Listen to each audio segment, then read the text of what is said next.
just to give you a rough idea, we should be finishing around 1:30 today at the very latest. It depends how the conversation goes. The idea today really is to have sharing ideas with each other, discussing the kind of things that have been impacting and affecting us, and to get an idea of the kind of things that we might do to help each other, or outside resources that we can access. So we will be starting just by kind of giving ourselves a few minutes to get to know each other. I'll be handing then over to Emma, who will tell you more about the SmartLine project. We'll be having quite a lot of discussion around COVID, which I think is really quite part of the course today. And then trying to think about how we can move things forward in a very positive way, looking at managing risks and communication plans, etc. So whilst I come from a voluntary sector background, we are going to be also focusing on small and medium enterprises. So the language is going to be interchangeable today, and so what I would just like you to do is to keep an open mind about that. Does someone say something? Apologies, I just lost all audio, but I'm back. Well, that's good. You just missed my waffle, Cameron. That's no problem at all. So I'm going to hand over to you now. I'm going to start with Emma. I'm going to just ask you, because it is quite nice to know who we're with today. So you can tell us your name, where you're from, what you'd like to get from this workshop today, from what you understand about it, and then just a little bit of a reflection. What one main lesson has COVID taught you? So if you're happy to get started on that, I'm going to start with Emma, because on my screen, Emma's the first one there. So please, Emma, tell us more about you. Hello, I'm Emma Seymour. I'm from the University of Exeter. I'm working on the SmartLine project. What I really hope today is to kind of understand the challenges that you're facing, and I will give a bit more introduction to SmartLine after this. And I think what COVID has taught me most is resilience. Ooh, good. Glad to hear it. Okay, so next, Becky, can we come to you, please? Hi, I'm Becky. I'm based up in Bude, and I work with Ed, who's also here today, for Mid Cornwall Lifestyles, a small charity which provides support for disabled people. And I am doing digital inclusion, so try and get people online and be able to socialise and use social media and digital skills to be able to become less isolated. And what I've learned that COVID has taught me is problems have cropped up that we never knew would crop up. It's not just isolation, all sorts of things, from debt and stuff. So different. It's been a very steep learning curve. Yeah, I think that's very true. And so just one question on that, Becky. So were you already doing digital inclusion before COVID? No. Right. No. Yeah.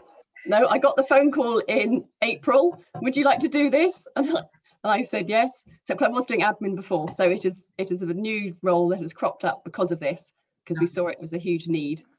Lovely. So that it might well be that there's some of the experiences that you've been learning about connecting people digitally as well that you can help to share with us. And I think very much the session today is about sharing with each other what we've done, how it's worked, as well as the challenges. So thank you, Becky. Next on my screen is Claire. Hello, Claire. Which one? Bray. Oh, have I got two Claires? Oh, yes, I have. Claire with the eye. So over to you, Claire Bray. Hi, I work for Cornwall Hospice Care. I'm part of the community engagement team. And we've kind of, I suppose, going backwards a bit, COVID has taught us that we can actually do things that we thought would take us years to do, but we've been rolling them out much sooner than we'd anticipated, which has been dedicated phone lines, kind of listening ear support calls. We've moved our face-to-face community friendship cafes online to Facebook. And we're looking at training some of our volunteers to help us with our support line, telephone advice line. So it's getting them kind of connected, really. Some of our volunteers are quite elderly, so it's kind of getting them up to speed with all the technology they need to do this. And then eventually the project will develop into a sort of befriending scheme, a kind of neighbour befriending scheme. So we're looking at training, possibly online as well. Yeah, so COVID's made that we've done things that we thought we wouldn't do for several years. It's brought it all a lot quicker. Wow. Okay. I mean, there's definitely plus sides, isn't there, to Yeah. the virus, and you know, it's amazing how many positive things that can come out of something that has felt so negative. So it's really good to hear that. Thank you very much, Claire. So Cameron, over to you, please. Are you able to hear us okay? Yes, I can. Yes, I can. Hi, I'm Cameron. About 3 years ago, I set up the Quick Camp project, which was a project to help people to improve the health outcomes, people 50 and above. Unfortunately, 1 year after setting it up, I fell with Cornwall Council, which we had to go to litigation, and they settled out of court. And then I was ready to resume at the beginning of this year, but then COVID hit. I've had lots of trauma because there was lots of untruths and false claims being made against us, which meant that because of safeguarding, we had to stop. Right. And so now I'm asking the question is, should I be doing it again? So that is why I'm here, to see input from you all, to see if it's worth my while to say, okay, let's start it up again, because it was a valid enterprise. We were helping a lot of people. Yeah, and we could see that there's lots more scope out there for us to continue to do that. With regards to COVID, what COVID has taught me is that a healthy mind and a healthy body is important for dealing with most natural born crises that are out there. And the only way we're going to achieve that is by getting help from others, but also getting out and about and seeing the world for what it is, and also exercising and eating correctly. And that is what we were doing with people before this happened. Okay. So I hear that you had your hopes and your aspirations before, your plans were coming together, things then got in the way of that, and now you're wondering whether to take stock again. And I do remember now, Cameron, that you did come on one of our workshops before, and hopefully that you're able to find some inspiration perhaps from some of your fellow delegates today, your colleagues that are online. So thank you very much for that, Cameron. If I can just ask you just to pop your microphone back on mute once I move on to Ed. Ed, you're next. Thank you. Yeah, hi, I'm Ed Whitefield. I run Mid Cornwall Lifestyles with Becky. I'm the person, I suppose, responsible for giving her the digital inclusion hat to wear. But it's something that we realised that we needed to do to adapt a charity that's been around since 1999, but it's largely filing cabinets full of paper that haven't been used for a long time. And so what COVID has meant is I had ideas. I've been in post since just over a year now, 18 months, and I wanted to move things online, make things more accessible. I thought we could work from home. We've got people spread out all over the county, and COVID has fast-tracked that process. And so I came on this training to try and get some ideas, and also some thoughts about how we could continue to improve our digital transformation, I suppose, is the way to say it. Okay. Yeah. Yeah, so a digital transformation perhaps might be the kind of theme of the day, really. And I can see that Emma's probably itching to tell you a little bit more about what they're doing at Smartline, which might be helpful. So that's great. Thank you very much, Ed. We'll keep moving on, and then we will be coming back to Emma. So and I think this is why it's helpful to have these introductions to kind of set that context. So Claire with an I, please could I come over to you, looking nice and warm there.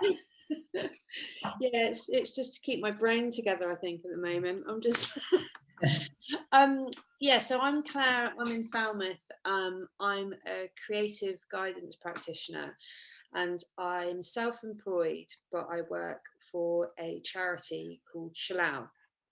So Shallow is a creative organisation that supports people in the community with dance and various art forms. So I run the sketchbook project, which has changed since COVID. Before, I used to reach out into communities doing workshops and go into public spaces, and now of course that's all gone online, but we've also picked up a lot of work from the social prescribing team. So I have become more of a kind of befriender through creativity, I suppose, is the best way to explain it. And what is the biggest lesson? To be adaptable, I think. Definitely had to be adaptable and try and meet people's needs that are isolated, but also maybe suffering from technological poverty, or unreachable in any technical support, really. And that's been quite challenging. But I think I want to gain from this is just sort of how I can adapt, really, and how it can support me in my work. Okay. Lovely. Yeah, that's lovely. That's good, and it's good to know kind of the level of expectations at the beginning, and it might well be that you get something more from it or something different, or nothing at all, except just nice chat with some nice people. So that's lovely. Thank you very much, Claire. So next on my screen, coming over to you, Susanna, please introduce yourself. Hello. Right, let's see if I'm. Oh, am I muted? No, we can hear you. Right, okay, hello there. I couldn't see myself for a minute. I'm Susanna Webster. Claire with an I is a friend who we did an action learning set together recently. So hi, Claire. I'm from Falmouth, and I'm a sole trader, freelance practitioner who works in all sorts of realms, whether it's crafts.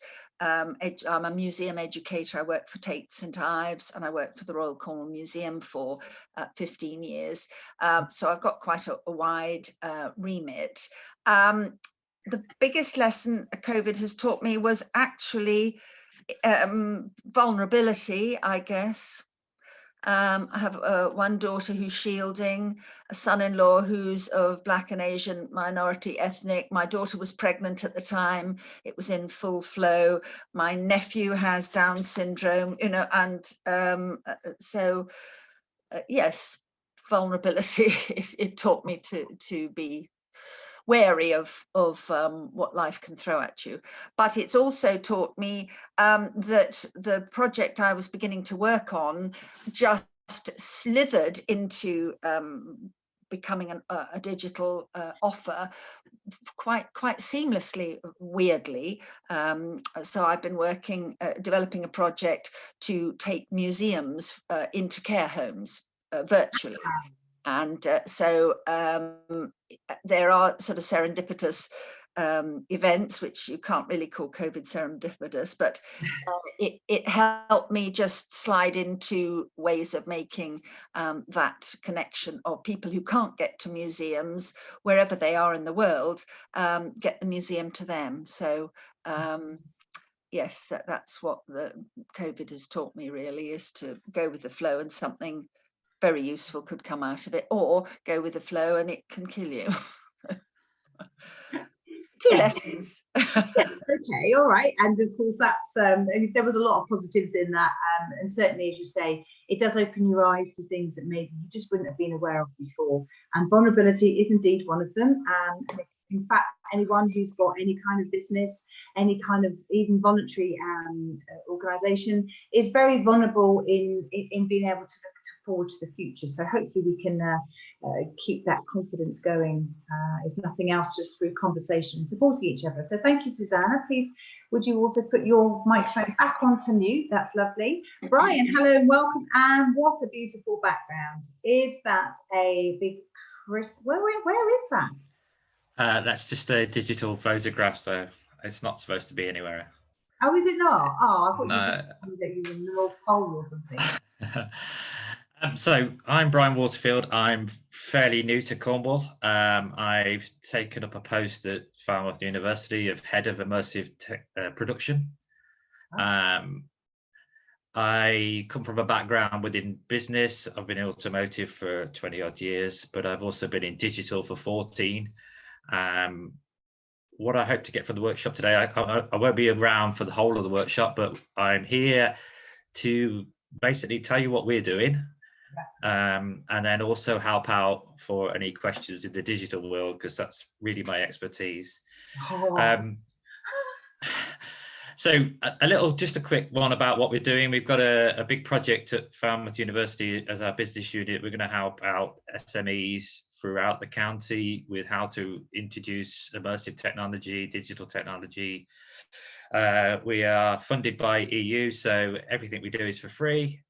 We help out companies as well as charities as well in giving them advice and also training, and also use of a facility to once we get it built. It's nearly built. It's supposed to be opening in March, but it's to raise awareness really. That's I've come here to say that we are there to support and help and drive digital transformation that I think Ed mentioned as a bit of a backbone. And what I've learned from COVID is really that digital needs to be advanced at a bit more faster rate.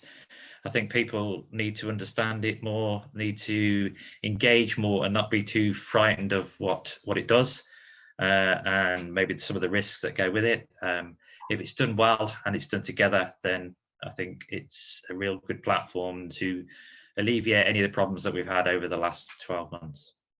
Lovely, thank you. That's good to know. That sounds very positive. Now it looks like we've got someone called Xperia XA1 joining us. It sounds like it could be a robot. I'm not sure. Is there anyone here who is Xperia? Hello. Hello, I'm Leanne Flower, and I work for Live West, a housing association. I don't know if you can see me now. Yeah, absolutely. Okay. I had to join by my phone as my laptop didn't support this for some reason, so apologies for the quality. So I work for Live West, and I manage a team of community development workers. And so of course our role has been massively affected by what we can and what we can't do. Yeah. Right now we work in kind of different communities across the Southwest. In terms of what I'd like to get from today's workshop, I think it's just more about understanding how best we can extend the digital offer to people. We've had some digital inclusion work, and we've had some projects that we've run quite recently. You know, during the pandemic, we had a project in Exeter with digital.now, getting laptops and tablets out to older people. But we did struggle with that, and I think, you know, what I would say, moving on to what I've learned during this period of stark divide between those who are digitally connected and those who aren't. I think it's just been. Sorry, Leanne, what did you say? You learned what? The stark difference between those who are digitally connected and those who aren't. We did as a company, we ran some welfare calls to our customers who we thought would be most affected potentially, including older people, those living alone. And, you know, in a way it was a huge privilege, but also just listening to some of those people's stories and how they were affected, and then realizing that they were more acutely affected and disadvantaged by not being digitally connected. And we ran, you know, we've tried to help out customers who are actually wanting to get connected, and that might be through actually giving people the kit, the laptops or whatever device, plus some funding to get connected to begin with. But there's still that issue about actually just helping somebody in those very early steps, and I think that's been the real challenge for us, is those really early steps. At a time when it's difficult to get out and see people face to face. You can't do that kind of thing necessarily online. So that's been a bit of a challenge. But in terms of learning, I think adaptability is a big one. I think listening and understanding people's different perspectives and stories. And also just that the fantastic things that can come out of working in partnership. I think that's been really quite incredible through the mutual aid groups and other organisations and volunteers that have come together. So it's been quite an experience, really. Yeah, lovely. Thank you, Leander. Or shall I call you Experia? But that's both of them are lovely names. Thank you very much, everyone. Have I missed anybody? I don't think I have. No, I don't think so. I think you've No. got one. I'm going to come to you just one second, Emma. I just thought it was quite interesting. What I can learn about COVID is that you can recover from it, because I had it back in September, and both myself and my mother-in-law had it. She had severe COPD when we got the diagnosis. In fact, I caught it from her.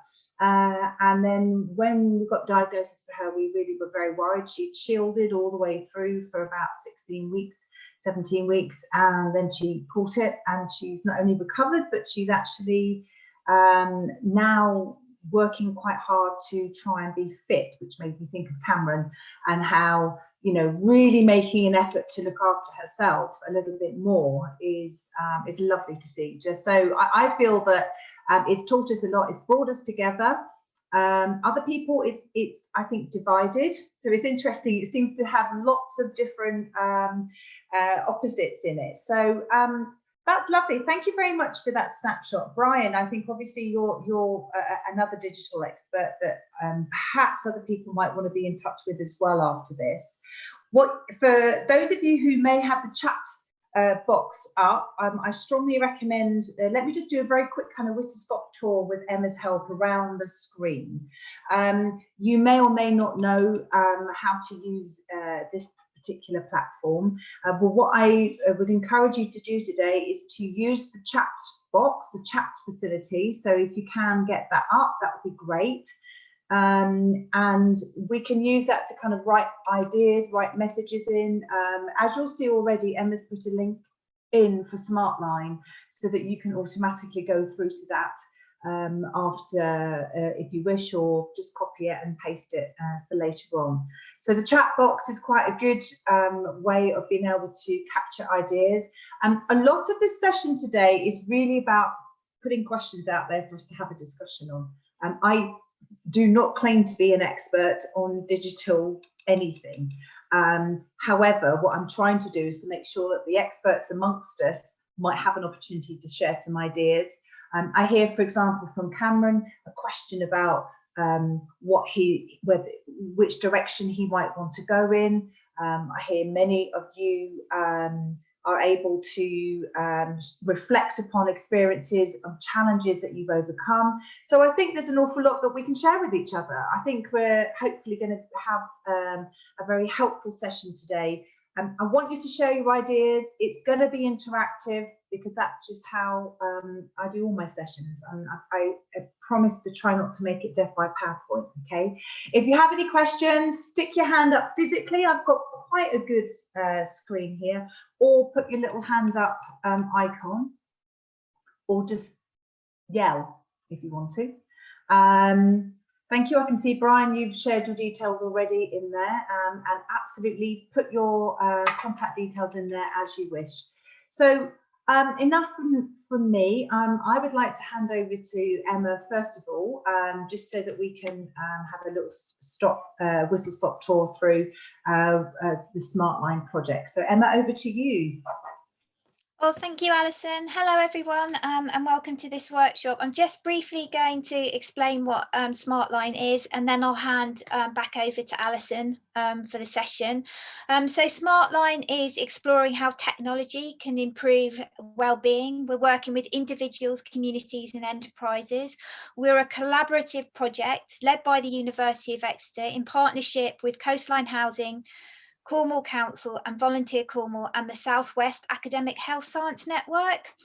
And you know, our key aim is supporting the development of an innovative e-health and e-wellbeing enterprise sector, and to drive improvements in health and wellbeing outcomes. And probably what's of most interest for you, and as Alison said, I've put a link, is that by exploring how digital technologies can help connect our communities and improve our health and wellbeing, we are supporting enterprises based in Cornwall and the Isles of Scilly develop innovative products, processes and services, and we have a series of support mechanisms. So we have grants ranging from small grants to larger grants. We also have something called an in-residence scheme, which enterprises are really valuing, and it was actually business led.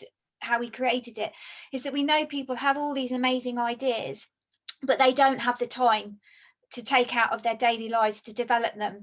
And so what we do is we've created this program where we can actually pay for your time to engage with our researchers, to explore the ideas that you're developing. And you can find more on the link, and I've also put my email address in if you want to get in contact. And we are funded by the European Regional Development Fund. So you do have to be an SME in Cornwall to access the funding, but on the website we share all our research that we're developing. We are a research and development project, and that is open to everyone, and we have lots of events going on that again are open to everyone. So yeah, get in touch, and really looking forward to this session and understanding kind of the challenges people are facing. Thank you, Alison. Back over to you. Brilliant. Oh, that was very brief. I was hoping I could go and make another cup of tea. Oh, sorry. Lovely. Okay, well done. You get the top star for brevity of explaining the project. However, it does sound like it's a real collaboration, and I know in the past I worked with the Academic Health Science Research Network, and you know that they're just doing some amazing innovative stuff, and it's really good to know that technology is I get the sense it is getting more and more of a position now for people, especially the COVID seems to have held up a spotlight to it, and really shown us the opportunities. Throughout the first lockdown at Volunteer Cornwall, we really found that it was those people who were elderly, who were not connected and not confident being online, that really suffered with communications with their family. We went back to the old-fashioned phones. It was quite an interesting time for us at Volunteer Cornwall, because the phones kept ringing, and we were all like, wow, we had to blow the dust off the phones, you know, because they haven't been ringing for, you know, because people have just got a different way of communicating. So we're back to the phones, but lots of people were wishing that they had the technology and the knowledge how to use it. So it's really good to know it's all out there. So before we move on, are there any questions anyone would like to ask anyone else at this stage? No. Okay. All right. So I think it's really quite a good idea. Sorry, Alison. I think did Susanna put her hand up? Oh, I'm sorry, Susanna. Hello. I wondered in terms of SmartLine and accessing services, do you have to be a CIC or a social enterprise or a community? No, you can be a sole trader. There's certain information you have to provide to us, but yeah, I can talk to that. But yeah, no, we work with sole traders as well as voluntary organisations, charities. And thank you. Lovely, good. Okay, super. Okay, so what I think we're already getting a feel of is that there's been a kind of impact when we look over the last year of how things have changed, and you're already kind of giving us an idea. But is there something that you can add about the business aspect of what you do, of how running your organisation has been affected? So we've obviously talked about some of the people that we've helped. We've talked about some of the way we've used and changed our digital experiences. But what about your actual businesses? How have you found that, you know, for example, I'm interested to hear about the switch from, you know, were you originally working in an office with lots of people? Are you now back at home and thinking about staying at home?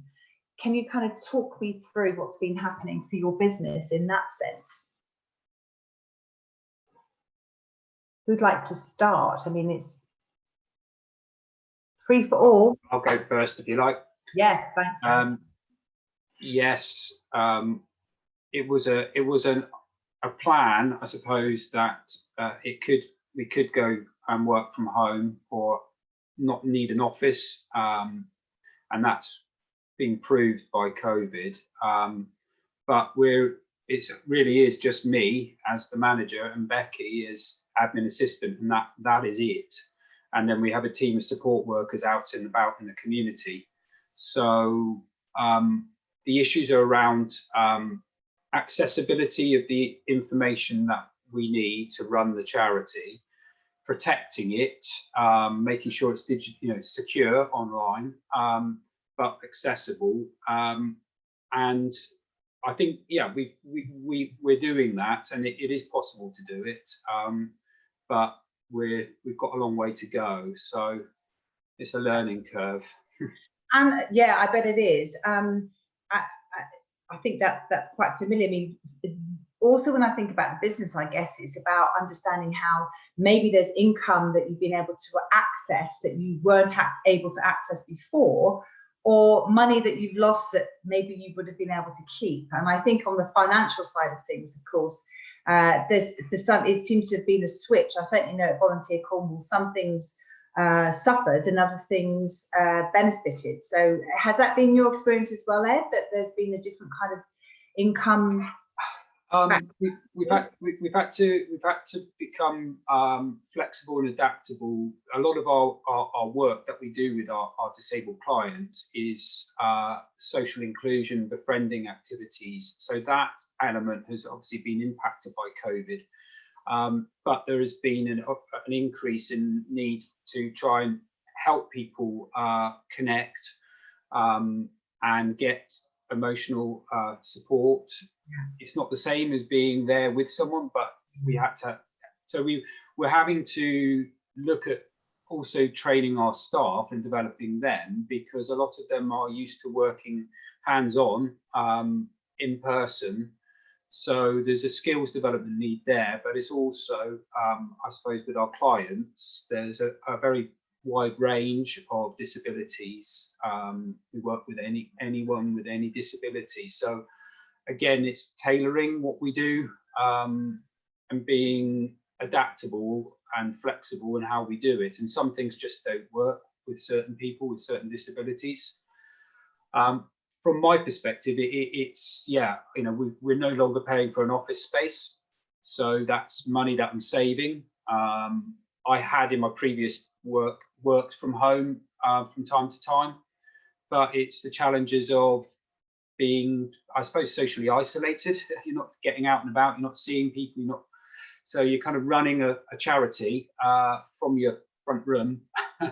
And so that's getting on these sorts of things is nice, because you're sort of meeting and exchanging ideas with people. So that's great. Anyway, I'll shut up and let other people. Good. No, it's lovely. Thank you, Ed. I think it's that's very insightful for me anyway, to understand how, and I think it's important to see how it does have an impact on the business that we do, and that whilst the people who benefit from our business is clearly we have to adapt our ways, and we have had to do that, and clearly people have done that.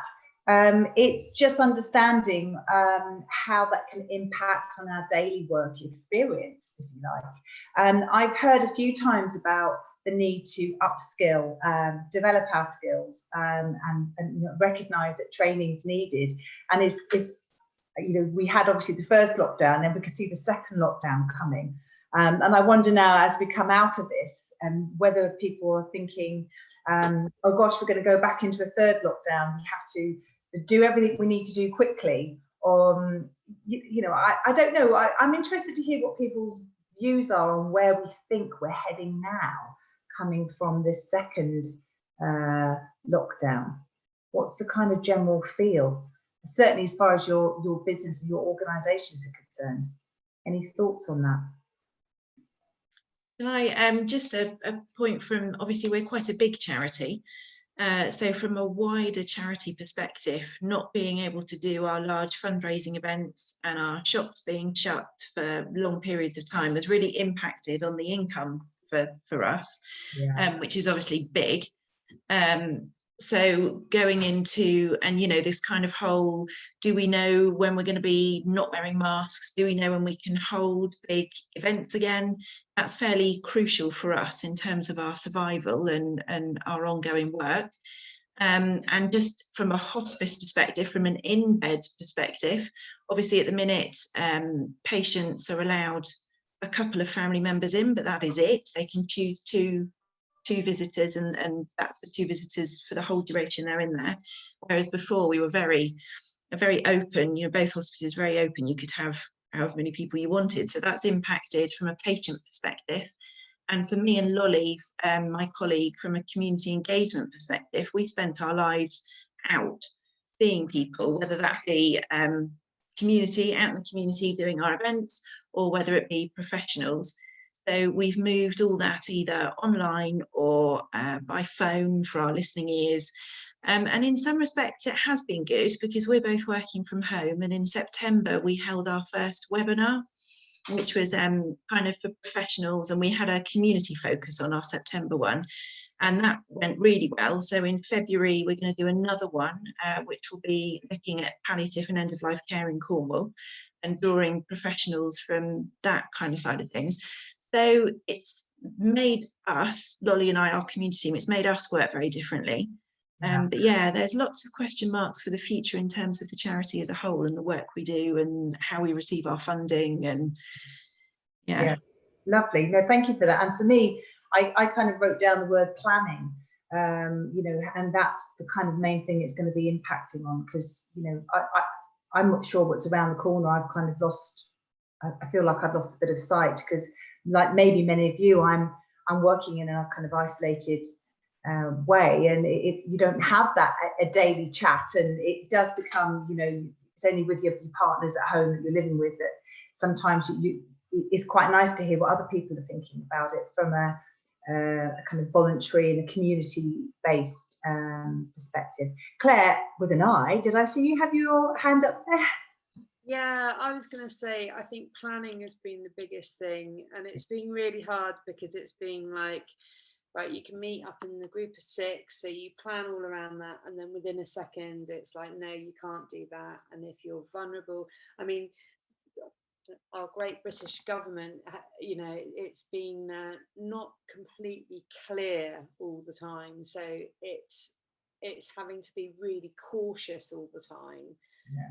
And I think that's been the hardest thing, and trying to work within those boundaries, but then it gets, it's been very frustrating at times. And I think so many people that are isolated and vulnerable and maybe don't have access to technology, they're the ones that you've really wanted to be able to reach. And it's been a little bit disheartening, and living in a rural area as well, so they don't have people walking past and, you know, being able to have that human contact. It's been difficult, but planning, it's just impossible to plan at the moment, but I think there's hope on the horizon. Yeah, let's hope so, Claire. I mean, and for me, I kind of see it as like these little windows of opportunity in between the lockdowns. And like, that's ridiculous because it's only 2 lockdowns. But I just wonder whether if another one comes and all these people who want to be connected next time, you know, whether they're going to be able to get there. I don't know. Anyway, Leander, I saw your hand was up. How can I help you? I think just to add to that, really, about how it's kind of affected us with planning. Certainly, we're quite a large organisation, so we moved on to Microsoft Teams almost immediately, which has meant that at least we could have regular team meetings. I've got a team of 13 people working who would have worked normally in the community. And I think same as everyone else, it's almost like you make a plan and then you have to change it, and it's really, really difficult. In terms of what we're planning to do, we had a conversation only yesterday about what do we do about the community facilities where we have sheltered or older persons properties.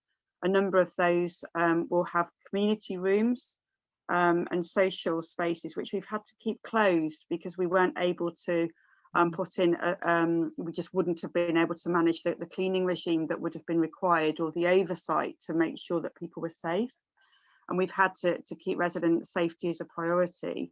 But what we were thinking was, you know, we recognise that's obviously a real problem, particularly for people who are the most isolated.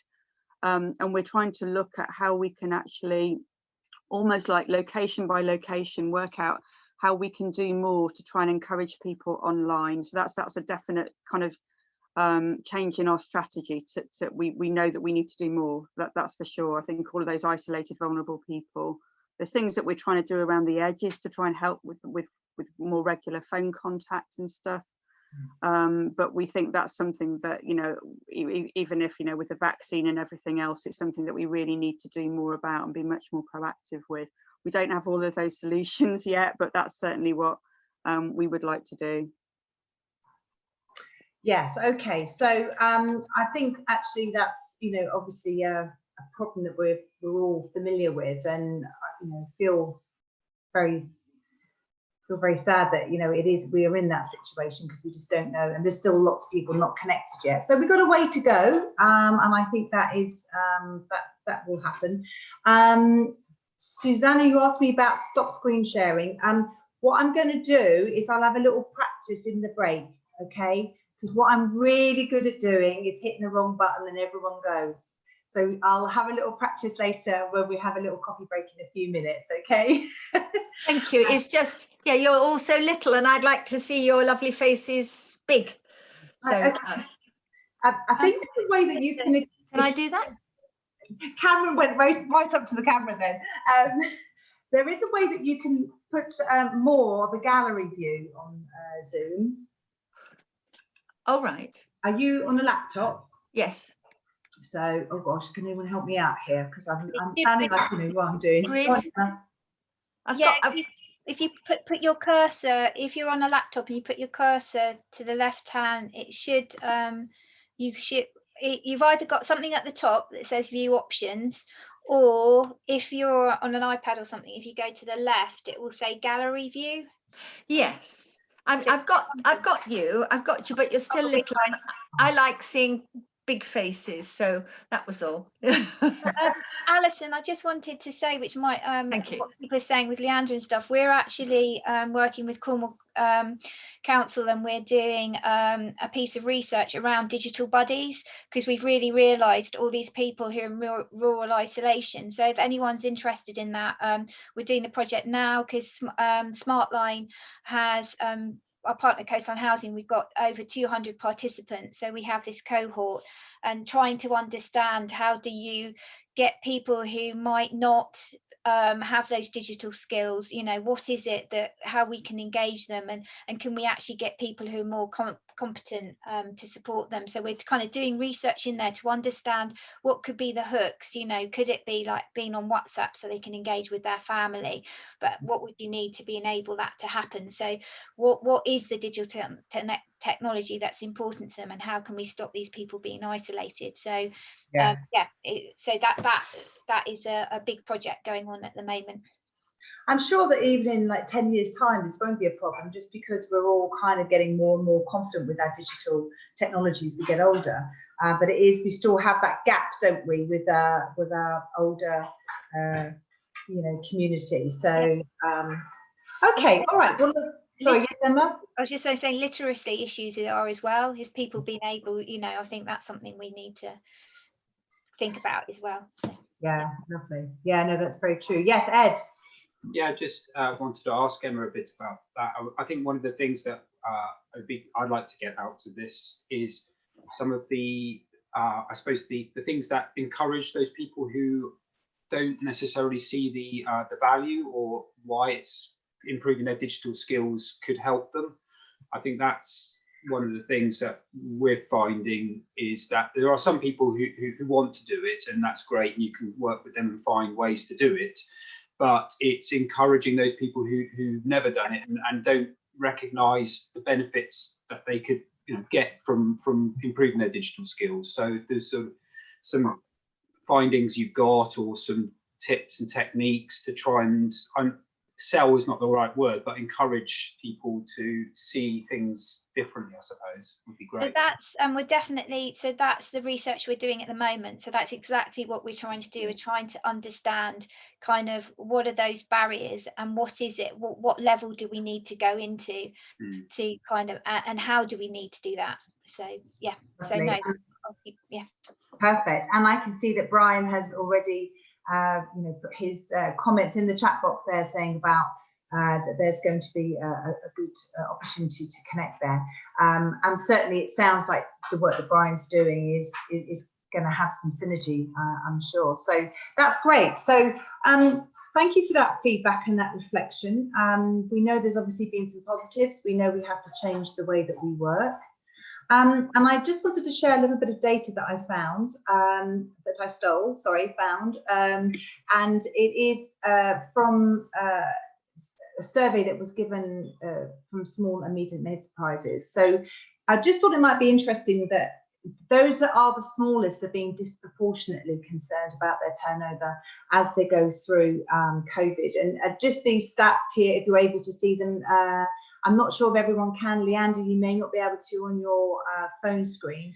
But what this tells us is that people are concerned about a big reduction in their annual turnover, and it seems to be those that are smallest that feel most vulnerable on this. It's probably not a big surprise. The larger organisations perhaps have more finance behind them to feel that they've got a backup. But we know that as going forward, there's going to be this concern. And of course, this concern and worry does impact on the confidence we have in running our business. Is anyone kind of surprised by those? Anyone wants to add any thought on how they see these figures? Yeah, I would say that it's proportionate for bigger companies that are probably the same figures, but they have ways of saving money. So they have opportunities to cut things, including people, whereas small businesses have only got like a few people, have got quite agile approach to doing their business. So I think it's same proportion. I think with larger industries, which is where I've come from, it is a massive impact, but it can be offset easier than you can do in smaller businesses. Yeah, and I mean, these don't really surprise me, but I just thought it was quite interesting to see, not only the figures, but also that this research has been done. There's a lot more research that you can find from SME UK, and they've got some quite interesting data on there, looking at how COVID has impacted the business of small and medium enterprises. Yeah. But I thought it might be, just before we go and have another coffee break, I just thought it might be interesting to give you some feedback from a voluntary perspective, how that's impacted. And obviously, some of us are working with volunteers directly. And for this data is a little bit old now. This is coming from one of our first workshops that we had.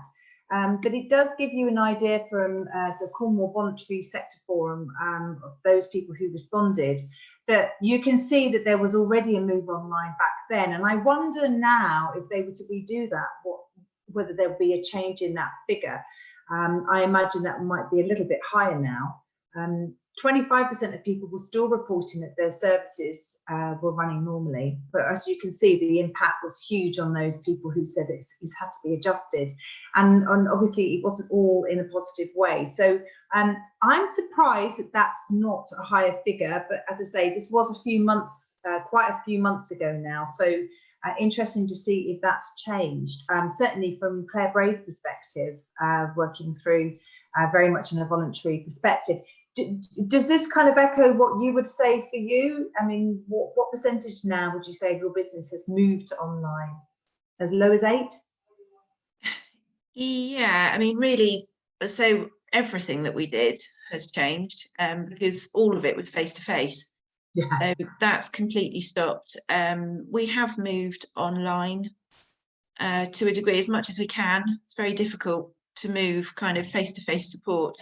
So yeah, telephone is really most of what we're doing, but yeah, there is a percentage of it online.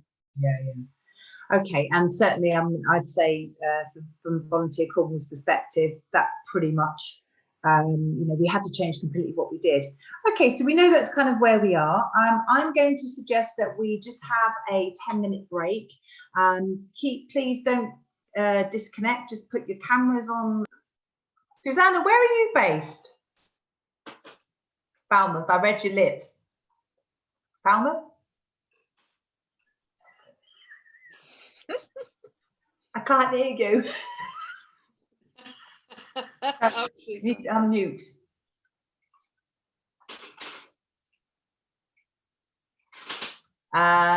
Looks like Susanna's having problems unmuting. Have you got it? Ah, that's it. So it's there. I just can't see my face. This it's a sorry, I can't see my face in the little thumbnails at the minute. Yes, Falmouth. Sorry, that's fair enough. But I did read your lips. It seems when I'm on courses, well, maybe because I find out about them locally, but everybody lives in Falmouth, and it must feel quite sort of ostracized for other people who don't live in Falmouth. And go, oh, I'm sorry, I don't live in Falmouth. Yes. No, I think there's a good mix here. Cameron, where do you live? Mute microphone. I'm up by Liscard. Oh, okay. Liscard. So yes, we use a lot of Bodmin Moor, Dartmoor, and Exmoor. Yeah, lovely. Good. Okay. Not sure we've lost anybody. No, looks like we're all here. Well, that's good. That's always good when we get to this part and people haven't yet quite gone. I mean, obviously, you are not obliged to have to do the whole thing. I personally just think it's nice for us to be able to connect with each other. Becky, you're looking so cold that actually... I am. I've had to put more clothes on. Oh, well, I've actually got a blanket over my legs, so who am I to talk? I've got a hot water bottle on my feet. Oh, have you? Okay, all right. Well, it has to be done. Okay, so I just wanted to carry on if I can, just with kind of giving a little bit of a reflection from the voluntary sector perspective. We were looking at services that have been moving online, and then new services that have been introduced as well. And it already sounds like most of you have been doing that. So it's about that adaptability and flexibility that we've been talking about, really, and how we've had to change to put up with it. But there's definitely some things that we said that have worked well for us. But when you think about how you've changed your business, what's interesting, I think, for us to share with each other is those practices that you may have changed that you're going to drop the minute that COVID is over. Obviously, apart from, you know, social distancing and PPE, unless of course you decide that you're going to keep that, I don't know. And the other thing is, like, what have you changed that you're going to be keeping, so that you're going to be adapting and having it as something that's new. So a slightly different angle from what we've been talking about. Who'd like to kind of share their thoughts on this? Because I think this is where we can kind of get from each other a good sense of how things are going to be changing. One of the things. Yes. Yes, one of the things that I had problems with is safeguarding. Yeah. Now, in the past, the clients knew that they were safe with me because, as I said, we could be anywhere. We could be in the middle of the woods. We could be up on Dartmoor. We could be walking for 1-2 hours, etc., etc. So therefore, safeguarding was the most important thing, and clients had to be happy that they were safe with me.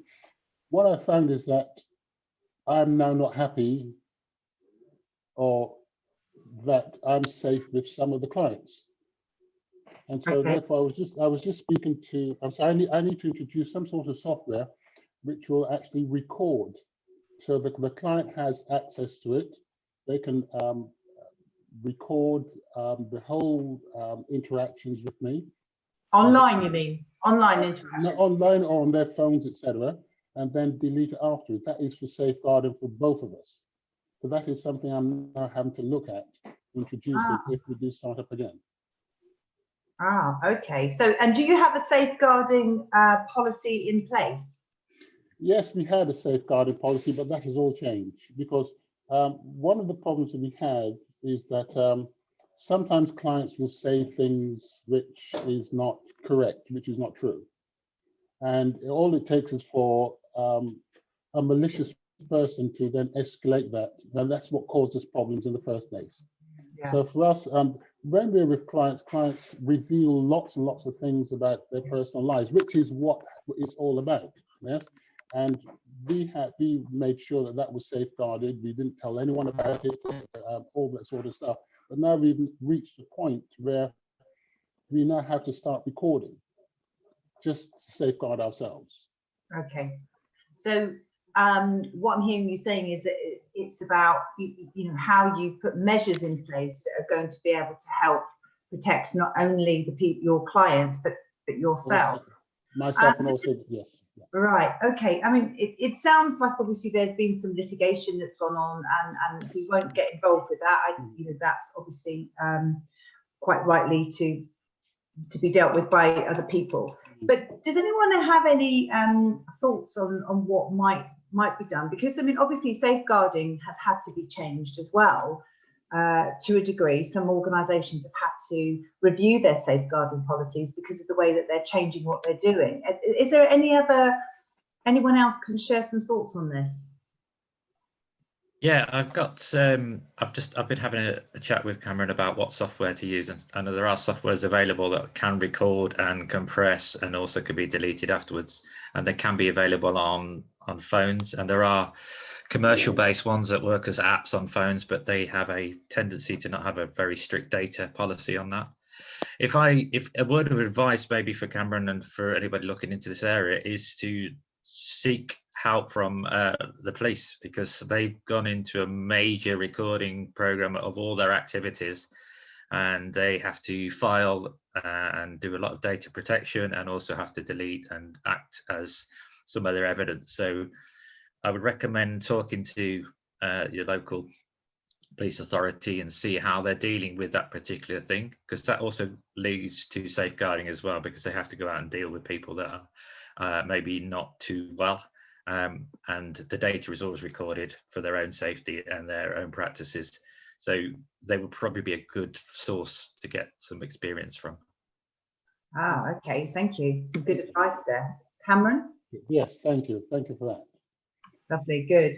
Anyone else had to change their safeguarding? Yes, Claire with an eye. I'll go with Claire with an eye first. Ed, if you were going to talk, I'll come to you next, if that's okay. So Claire, yeah. Yeah, ours has been very complex because especially if those don't have any.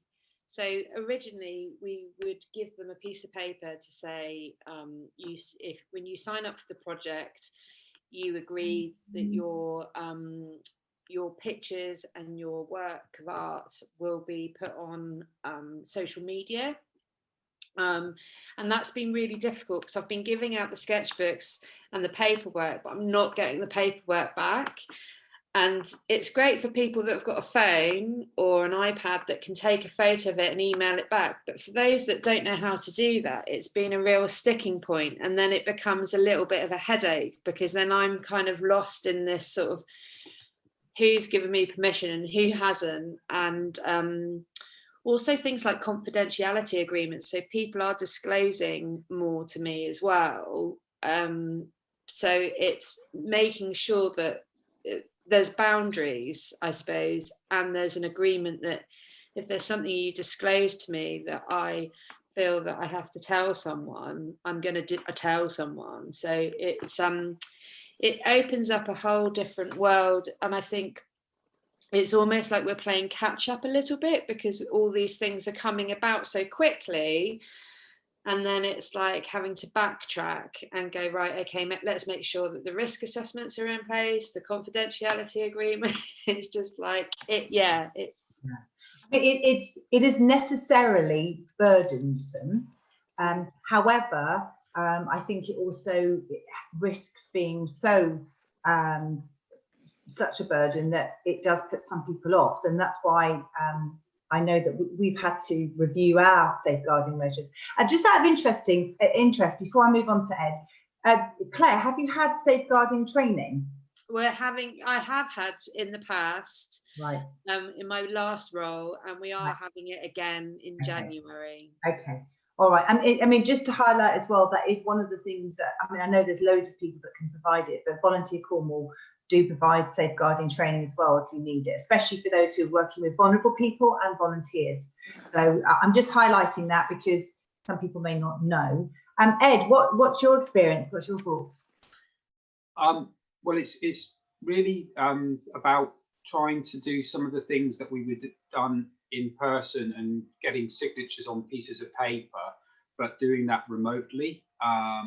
And so I'm looking welcome some advice and thoughts about using sort of online signature software, DocuSign and Adobe, things like that. But it's the challenge then is actually being able to explain to someone who perhaps has a disability why you need to do these things, and then how to do it. Yes. And achieve that at a distance that's a bit of a challenge, and it's not. I mean, it's something that we're looking at, and one of the things we want from people is a sort of their consent to potentially include them digitally online with our Facebook page and things like that, and permission to use photos or things like that. And it's complicated. Yeah. And we're looking at ways to try and do that efficiently and effectively online. So that's on that would be great. Lovely, thank you. Great question. I see Emma's got her hand up. Go for it, Emma. Yeah, just to say, we had to go through this whole process of because obviously we're a European regional funded project, and auditors and everything you do, we have to have paperwork. So just the caveat that obviously we're kind of engaging with enterprises who tend to have some digital literacy, and we've been through all that process, and we've used Adobe Sign, and we find that really quite effective, but there is a cost, so I don't know how that works, but also we've been kind of, I think, you know, when we're kind of doing focus groups with participants online and so forth like that, we've had to take our forms digitally, but we have kind of taken them through and taught them through that process to kind of get that signatures. But we looked at DocuSign is way more expensive than Adobe Sign, so yeah, they do the same service basically. Yeah, thank you. Does that help, Ed? It does. I've gone down the DocuSign route, so should have had this conversation before. But no, it does. But I think the challenge though is you're back on mute. You hit your mute button. Yeah, getting click happy. Sorry. Yeah, but it's still the challenges of helping people who aren't that confident and competent to do that. I mean, I've been in touch with you guys, Smartline. James sent me stuff, sent me an Adobe thing. I did it, but it is a bit of a challenge. And so, but that's part of what we're trying to do, is trying to understand how to explain it and help support people to use this software. Yeah. So just an idea, I mean, very much part of my background is in patient and public involvement in health research. So I know how tricky and challenging it can be to get something that works for the end user, if you like, for want of a better word.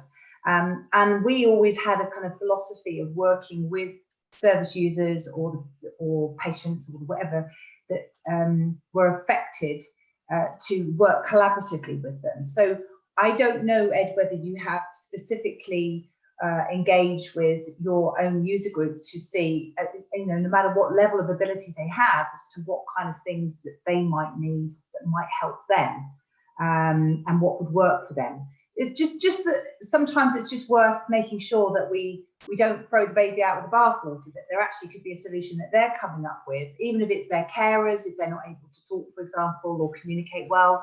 And it's just a suggestion, because I would, for example, say when we're thinking about the elderly and isolated population, I think it's easy for us to make assumptions about them and kind of put them all into one group, but there could well be some people that can't access online things because they have a set of beliefs that mean that no matter how much technology they have, how much training they have, they may be resistant to it, because, like, my mother-in-law believes that she's being watched by everybody, and that anything she puts on a digital footprint is immediately going to expose her to having all her secrets taken and her bank accounts wiped out. So that's just sharing my thoughts on that particular aspect. Anyone else? What else do you think you're going to keep, and what do you think you're going to lose in a post-COVID world?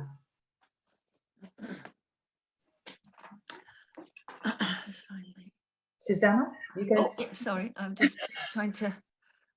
Well, I will keep. I think I'll up my game about getting museums and galleries to older and more vulnerable people, and I guess my target audience, as it were, people in care homes, because I can catch them. But I've always, well, for many years, for a period of 5 years, I worked for the Royal Cornwall Museum from 2007 to 2012, delivering reminiscence in three. I made 370 visits over 5 years to care homes from Sennan to Salt Ash, and I didn't have sat-nav. I had a little flimsy bit of paper with a badly printed Google map. And interestingly, my husband bought me sat-nav once the project had finished its funding. I went, I don't need it now, but.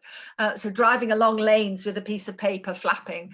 So I've wanted to bring the outside world into care homes as a sort of mission, really, for many years. So I'm very pleased if my sort of current project can get funding to be getting museum content online and then accessed by sort of residents in care homes. So it's a good thing for me. I think it's it really is making a sort of an easy pathway for carers to be able to sort of say, right, this afternoon on our menu of what we're doing is another of those museum films, and they're PowerPoints knit together with a voiceover from me, and so they're on. If we get the funding, I've got 6 sort of Cornish organisations who are looking to put a bid in to sort of get me to make the films for them. So I would just love that to be the outside world just coming in every single week. And then it could be, it doesn't have to be Cornish museums, it could be ones in Shanghai, it could be, it's just opening up those horizons. Yeah. And sort of getting it to become more of a way of life, to you know, put the laptop up, put the HDMI cable in to the big television, and you know, look at this. This is quite different. We'll never get to Japan now, but you know, look what they sort of are doing. I really like to bring the outside world in. Carers are amazing people, and I think they've been very undersold for many years. They've been underpaid, sort of undervalued, and with the pandemic earlier on, their sort of prominence did come up to the surface, and the plight of older people in care homes did come up to the surface. I just don't want them to go back down under the water. I want it to front, you know, a big priority, that we have a duty to engage our older citizens. Carers are super busy, and with the current situation, they've been doing sort of drive-by visits. They've been connecting their residents with people on tablets. They've been doing phone calls. They must be absolutely rushed off their feet, together with the physical needs of their client base, and also the fact that people with dementia, depending where they are on that journey, they have been very confused and very sort of unsettled by the fact they can't tootle in and out of people's, or in and out of rooms that they used to, or so it's not that the carers are not doing enough. They're absolutely doing a sterling job. I just want to make the outside world really easy for them to access and become a way of life, really. Yeah, lovely. And I think thank you for that. And I think that, you know, obviously Emma and Brian have got great links, and I see that Brian's put a link into the chat box as well. There may well be a way after today's meeting, if you haven't got access to the chat box or can't see it, that these links will be sent afterwards. Perhaps I'm just kind of throwing that out, Emma, perhaps that might happen. Brian, can you just tell me what you sent the link to, please? Because you've asked about the WAVE project, but I'm not sure if that link also is directly to do with the WAVE project, is it? No, those links were to do with safeguarding. So the WAVE project, I don't know if Susanna's had anything to do with the WAVE project at all. Yeah, I've been on a course or two for sort of VR and things, but not actually. I know the hub museums that are involved. Yes. Yeah, so it was just expanding on that, because that's going to be released in March, I think, where they've got interaction through the museums, and it's an AR and a VR experience, which in theory could be bottled up and put into some sort of headset that could be taken into your care homes to expand on it. And there's so much scope in 360-degree filming and capture that you could then, in theory, you could put people in homes. They could experience the front rooms of their family and be in their front rooms with them whilst they're talking to them. So I think there's lots of possibilities that we should consider, especially down a funding route, that we can help with some of the technology and then give the experience back to experiencing that real world within in their confined spaces, really. Lovely. I mean, that sounds brilliant. Sorry, Susanna, were you going to say something?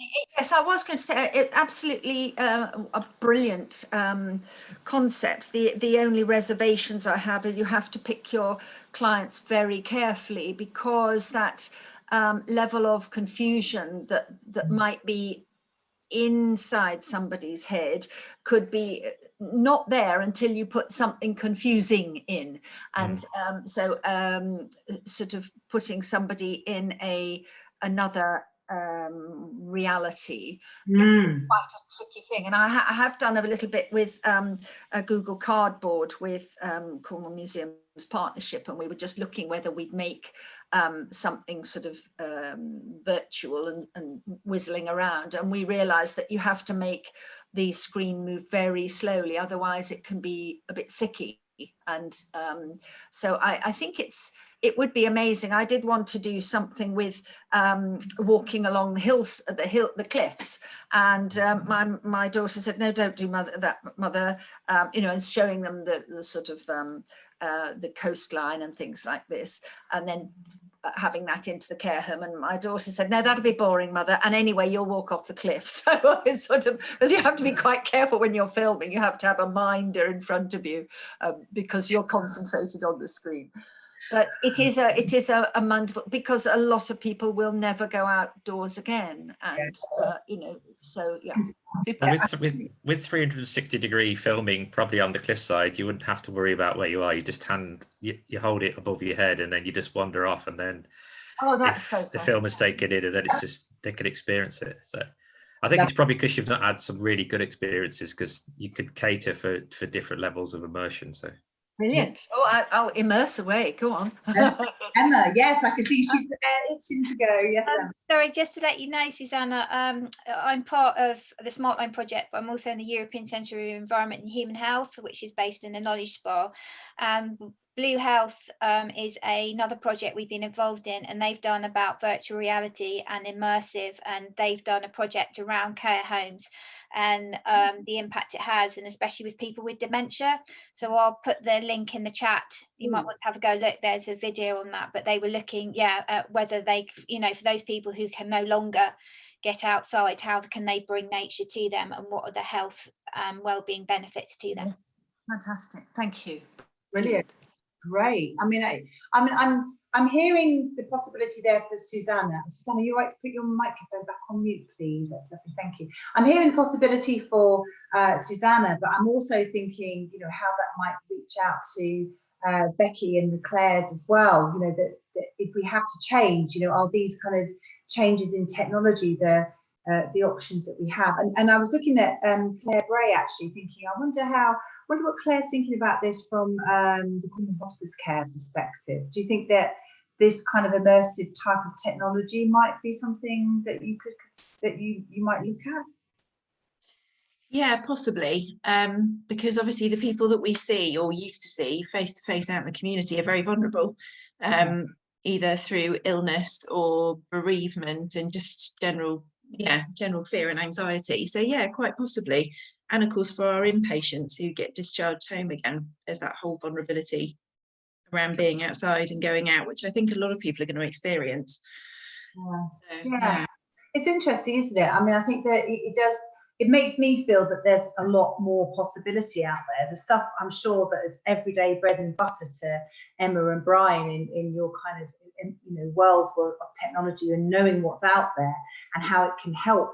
I'm thinking again about Cameron and his challenges of being able to maybe get some recording done so that there's another degree of safeguarding in place. I mean, that makes me think that in my car now, we've got a camera in our car. I mean, the technology is changing. We are accepting far more things than perhaps we would have even considered a year ago. So, the camera in the car, my husband assures me only picks up the filming of what's happening on the road and not the mundane conversation that I'm having about, what I'm going to be doing shopping that day or anything. But yeah, it's yes, just a trivia fact. There is in a Range Rover, there is more technology in a Range Rover than there is in a Boeing 747 or any sort of aircraft. Wow. Yes. And I remember I listened to a fantastic podcast series on BBC about the 13 minutes to the moon, about the space landing and the technology that they had. And I think in the end, they were running on a battery that would only have run a transistor radio. Absolutely, look how much technology has changed and look how much we have to go forward with. So yeah, great stuff. So look, I'll move on the slide. As I say, these are really just kind of trigger questions, if you like, for us to have a discussion around, to think about, how we can keep recovering, if you like, and keep moving on, and not just recover. Perhaps using an analogy like my mother-in-law, she got over COVID, but now she's looking to not only she's regained her health, but now she's improving it because she got to that point. So let me just move this out the way. So the impact on financial viability from and again, I'm taking this from a voluntary sector perspective, is you can see that the survey came up with a lot of differences. I mean, the main answer is that people do have some confidence that they're going to be able to carry on, which I was very surprised at how high that was at 49%. And that there are others that are saying that they have concern over the next 6 months, and we're kind of getting to those points now. So this is why I'm hoping there might be some more research going on that will give us an indication as to how much things are going to be changing from this point. But I think this was taken in July or August. And so much has moved on since then. And of course, I think lots of us are pinning our hopes on what's going to happen in the new year. Perhaps we think the minute the strike of midnight comes on 2020 that everything's going to be okay. And ultimately, we could be looking at quite a way into the future before we get back to things that we wanted to do. So recovery may take longer than we hope, but I also feel that from what we're talking about, recovery could give us an improvement. Just to add a little bit more of the turnover perspectives from the SME side, you can see here that healthcare and social care as well. I highlight those, but obviously you can see right across the board there that the anticipated turnover reduction is looking like it's going to be quite significant for those who are working within the social care sector.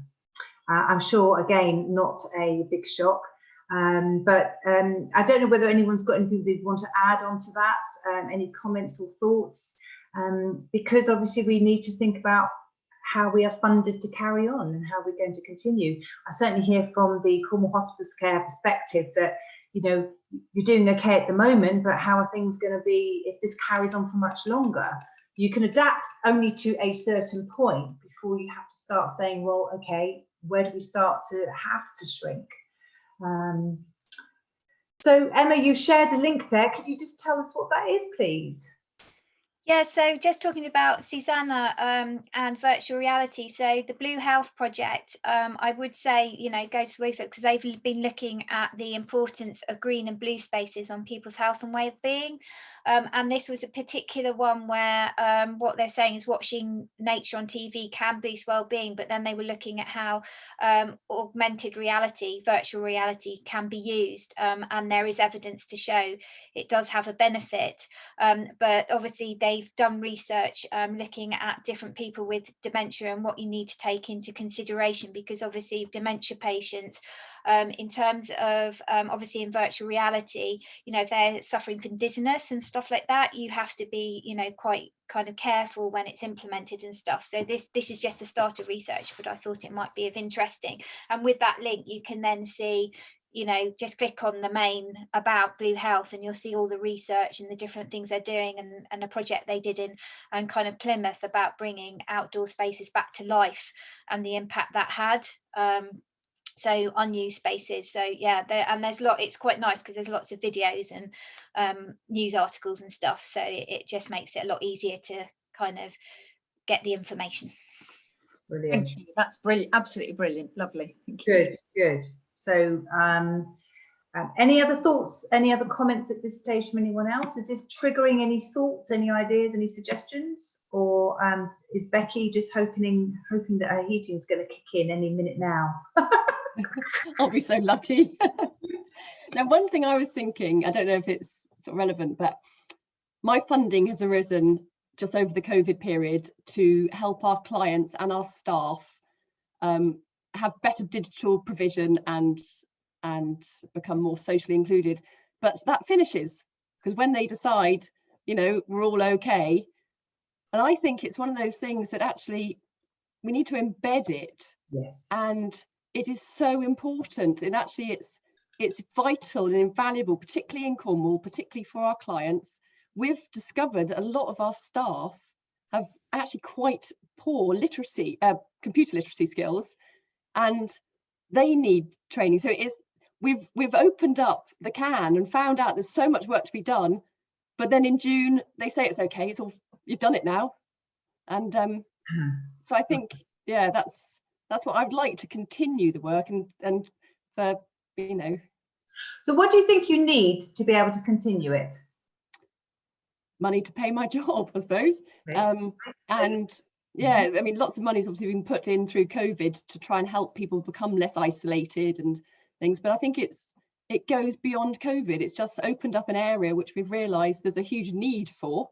And COVID has highlighted that need, but it's not going to go away when you know, the case care workers can go in and see the clients and a bit more face-to-face contact, but that's not every day. No, by any means. No, absolutely. So that's interesting, and I think that, you know, looking at how you can take that forward. I mean, to me, I think you've got to be able to do that. Brian, you've unmuted. Have you got thoughts that you can share for Becky? Yeah, I think it's not to stand back and rest on what's going to go on around you, because I think what we've highlighted from this situation is the world is not going to be the same. Everybody thinks that you get a vaccine and everything will go back to normal, but if we have anything the same again, we're not going to be ready for it unless we change our attitude and our culture. So I think this is the prime time for an area like this to stand up as together. So you have one voice pushing forward to your government and saying, look, we're not settling for the fact that we've got helped for so far. We're looking at the long-term future, and we need to change our training for jobs that didn't need that sort of training in the past, because they need to be more digital, have some sort of digital backbone across the county that allows these activities for whatever company that's involved with it and whatever charity is involved with it. But the biggest thing is to keep banging on that door, not just to say, okay, everything's getting back to normal. So it needs areas like your volunteer at Cornwall and people to come together and then push a message back to the people that make these decisions to say, look, we've changed, you've said you'll change, now help us change for the future. Yeah, okay, no, that's good. And I think that there are ways that you can use the evidence, the kind of things that Emma signposted on you too, to underpin any applications that you make for funding. Would you agree, Emma, on that? That, you know, if you use the research that shows how digital technologies work, then that will help with your case to make it more substantive.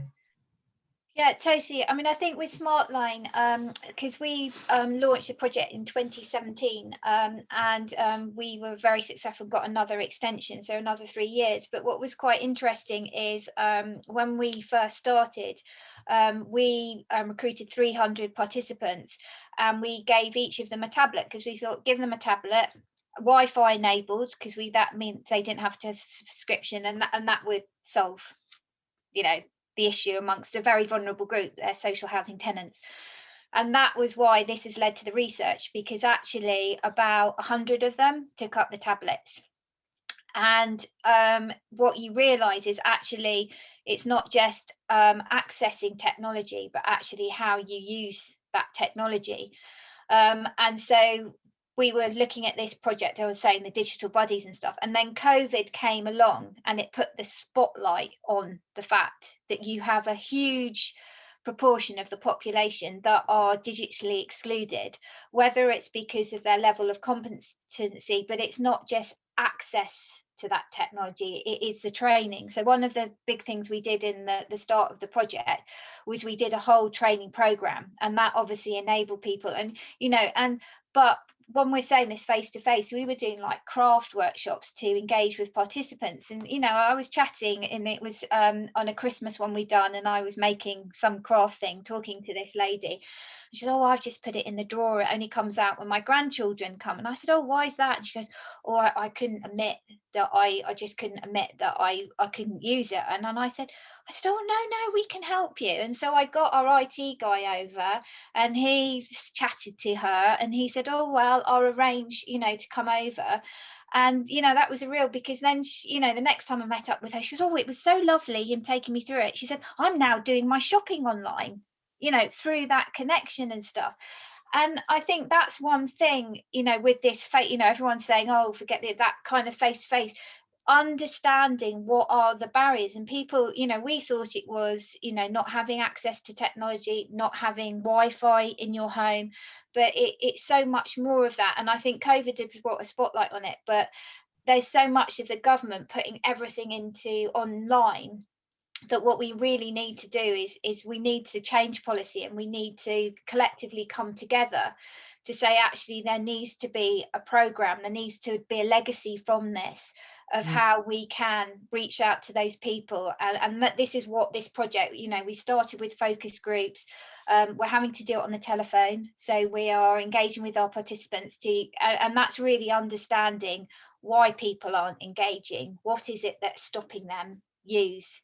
And these are real vulnerable groups, and we're also working with Cornwall Neighbourhoods for Change. They're doing, and I think it's, you've got all of this going on, and talking to Becky and Ed and what you're doing, and Cornwall Council have got this digital buddies project, and I think what we need to do is it's bringing them all together, tying that all up, and having like that holistic view, so actually you can have a greater impact. And that's what we're striving to do now, because we were doing our own thing, and then we happened to talk to someone Cornwall Council, and it was like, oh, you're doing that, well, why don't we then connect up? And that's what it is. I think it's really important, especially in Cornwall, because of our rural environment, that we have a real opportunity to almost show the ways of doing it, and kind of sharing that. Yeah, lovely. And what steps are being made then to bring all that together? Well, the biggest step we've done is actually connecting with Cornwall Council, and then actually understanding what Cornwall Neighbourhoods for Change has come, because we're supporting them on something else, and their Better Lives team said, oh, well, we've been doing this. And so, yeah, so it's just conversations and stuff. And, and obviously volunteer Cornwall. So. Sorry, yeah, I'm just thinking whether there might be, some benefit in making that a little bit more of a formal coming together, that you start off having some kind of forum where you bring everything together and people start to share, because it does seem crazy, doesn't it, that our rural community, where we've all got our challenges, that we're all doing slightly the same, slightly different, but fundamentally trying to achieve the same thing. Ed, yes, you had your hand up.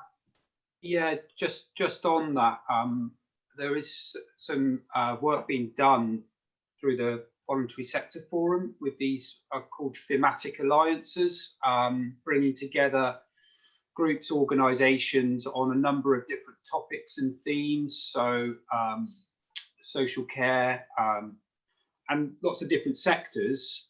But one of the things that's been recognised is digital skills, digital inclusion is a big one. And they are feeding that information and what people need on the ground back up to Cornwall Council. And it's through a meeting that I went on online. I met James from Emma. I'm looking at you. James Bradbury, yeah. He's my guy. Who put me in touch and put me in touch with the Inclusivity Project and some of the things that they're doing. Yeah, so they're running up the centre as well. Yeah. So I'm encouraged that there is that, and they are seeking sort of feedback and input on the challenges. So some of the slides, Alison, that you've been kind of using. I got an email just yesterday. They want more information again to update the stats that you've been using. Good. So there's another survey doing the rounds at the moment. They want our input and feedback so they can try and influence local government and also national government level on the sorts of things we're talking about at the moment. Ed, that's really interesting, because what we've been thinking, and in kind of next phase of Smartline, is how we can bring groups together who have a similar kind of interest, so we can bring that. So we're looking at that. So it will be interesting to see what they're doing. And just for everyone else, the Inclusivity Project, so again, University of Exeter is leading on that, but that's more looking like inclusivity within the workplace. So actually, how can we get employers to ensure they're more inclusive and they're not disadvantaged groups? How can we get them who have very valuable skills into the workplace?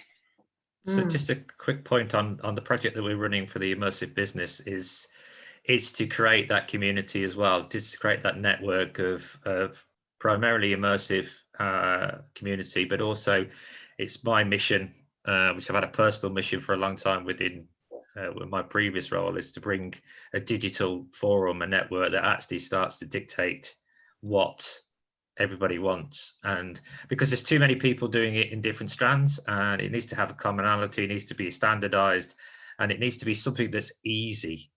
So the seamless interface, so you make the UX, the UI more accessible to anybody. And I think that needs to be driven as a forum. So that's part of my mission as well. Oh, good. And, and good luck with that. I think that,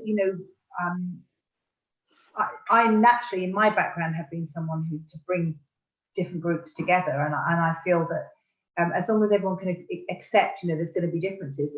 There's always inevitably some resistance, isn't there? When you get that people who say, oh no, this is ours, and they get a little bit precious about it. But I really see that in a digital sense, I don't see that possessiveness quite so clearly. I see that there's far more opportunities than threats.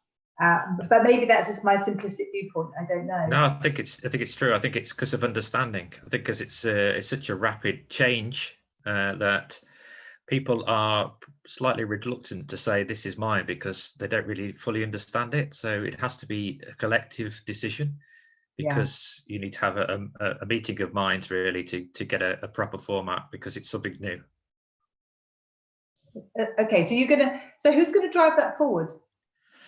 Hopefully me. I'm going to be, I say I'm just new in the role, so give me time, but I'm hopefully going to pick this up in the new year and start to meet up with local government councils and stuff like that and start to put something together. I'm driving a UK-wide one anyway, within centres of excellence in universities around immersive digital technology. So I'm going to be linking them together as a bit of a UK not watchdog, sort of a governance, and then we'll target the Cornwall area as a way of bringing all that into one area, I think. Lovely. Well, I think Ed's just posted a link to YouTube.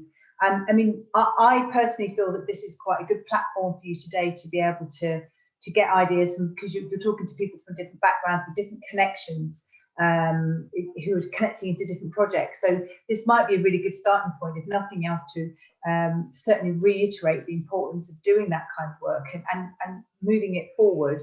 and as much as possible, bringing people on board early. And I don't know what other people's experience are with working with the council. You know, there's obviously challenges with that. Sometimes you have so many layers in it. You know, it's all, we're going to go away and think about it kind of stuff.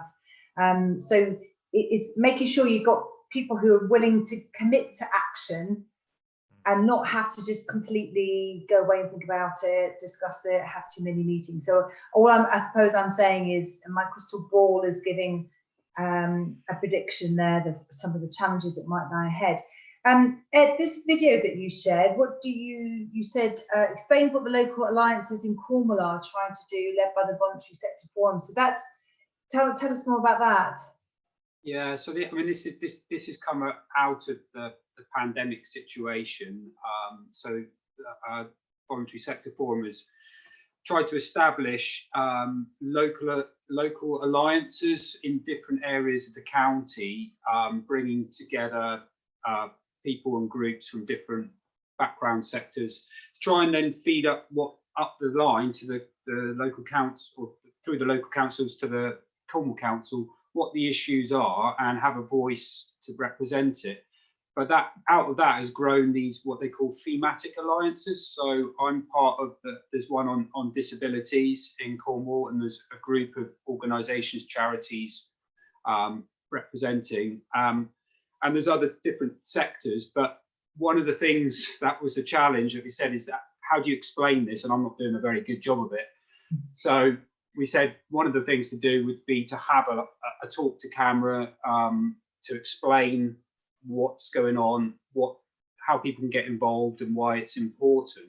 But one of the topics that came about was digital inclusion, and then James from Smartline was asked to come and meet, and so things have developed, and here I am on this session because of that. So yeah, that's just a clip from Helen from the Voluntary Sector Forum, sort of trying to explain what they're doing. But they've got the ear of Cornwall Council, and we were talking, Becky raised about the funding side of things, and the fact that things are funded for a period of time, then that ends. And so they're running a session where they're getting people in to talk about that, but also people from council and funding and grant making agencies to raise that as a concern for lots of organisations. So yeah, hopefully, I think everyone who's on this meeting would be, the right sort of people to be involved or learn from some of the things that are being brought up from it. So yeah, welcome any input. Lovely. Claire with an eye, were you going to say something?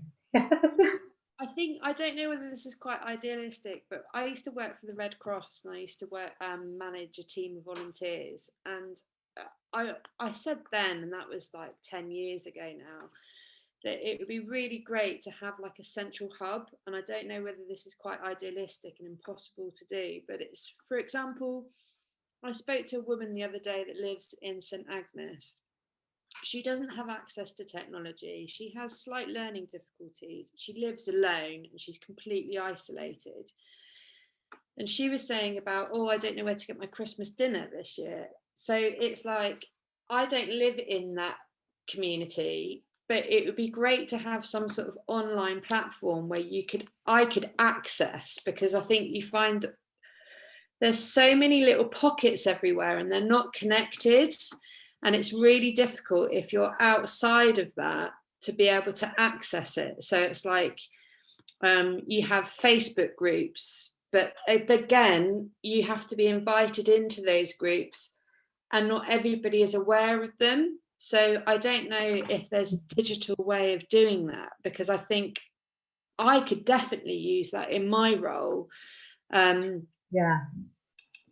And I do get kind of, I don't know whether it's too massive, but it would be great to have a central point where you could go, right, okay, in Truro, there is this and this that you can access. Yeah, you're not being idealistic. I think there's nothing wrong. We need that vision that you have to, and we need to continue to have that kind, have people who've got your kind of your idealism.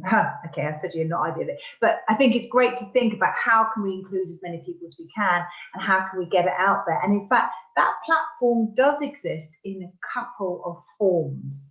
One is on the council do have a website. Now I'm trying to remember what it's called, but part of, Emma, are you trying to remember? I think we're the first one to remember it. Claire, it's Cornwall Link that made Cornwall Link. I'm just trying to get the thing. Right, Cornwall Link is one of them, and there is another one that was set up through the council, which they. Oh, I'm trying to think. You've got Care and Support in Cornwall as well. Yeah, that was one, but Ask Cornwall. That's another one I've used. Ask Cornwall's another one.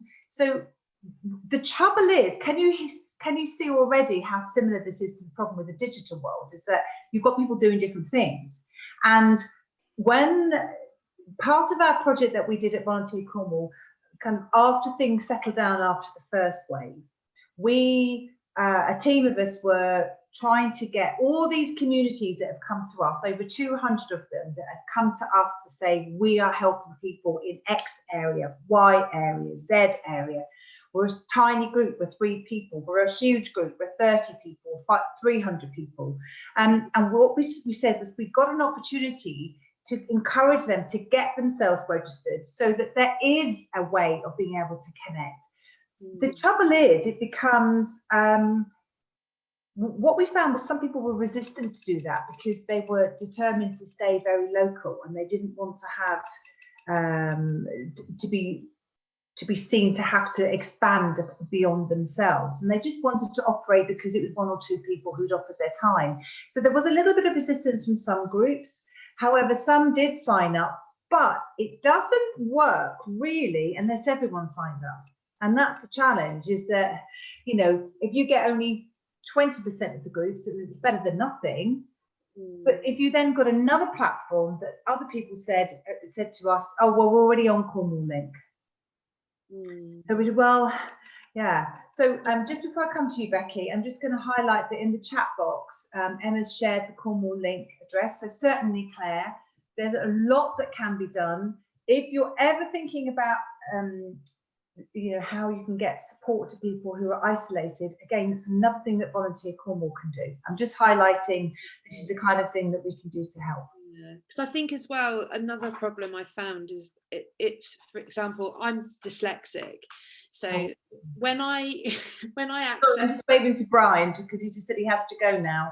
Yeah. So 1 second, Claire, hold that thought just so we can say, Brian, thank you very much. I don't know about everyone else, but I think you've really been able to add a lot to today, and hopefully we can stay in touch through, you know, a link from perhaps Smartline that we can, if people want to share their emails, if you're happy to do that, then please put them into the chat box. I'm sure that admin through SmartLink will be able to find a way of doing that. Will that work, Emma? Yeah, as long as you're happy for us to share emails that you've put into the chat, we can do it as a follow-up. Yeah, no problem. So thank you very much, Brian, and nice to meet you. Yeah, great to see you all. Yeah, lovely. Thank you for your contribution. Claire, I'm going to ask you to finish off, and then Becky, I'll come to you. So it was just yeah, being dyslexic, I it's like trying to I don't know if anyone's ever tried to access an art council grant. It's just like it's yeah, a minefield. So it's making it simple, I think. Yeah, of course. And I think this is another reason I go back to how my background in involving end users makes a big difference, is that when you start to actually think about the groups that you're trying to support and help, that if you work with people who have a range of different abilities, then you can be sure that you're considering you know, how you can make yourself accessible. I mean, my background is also working with making medicines information accessible to all patients, and I can tell you, you can imagine how challenging that is. Yeah, and they're still not there yet, but anyway.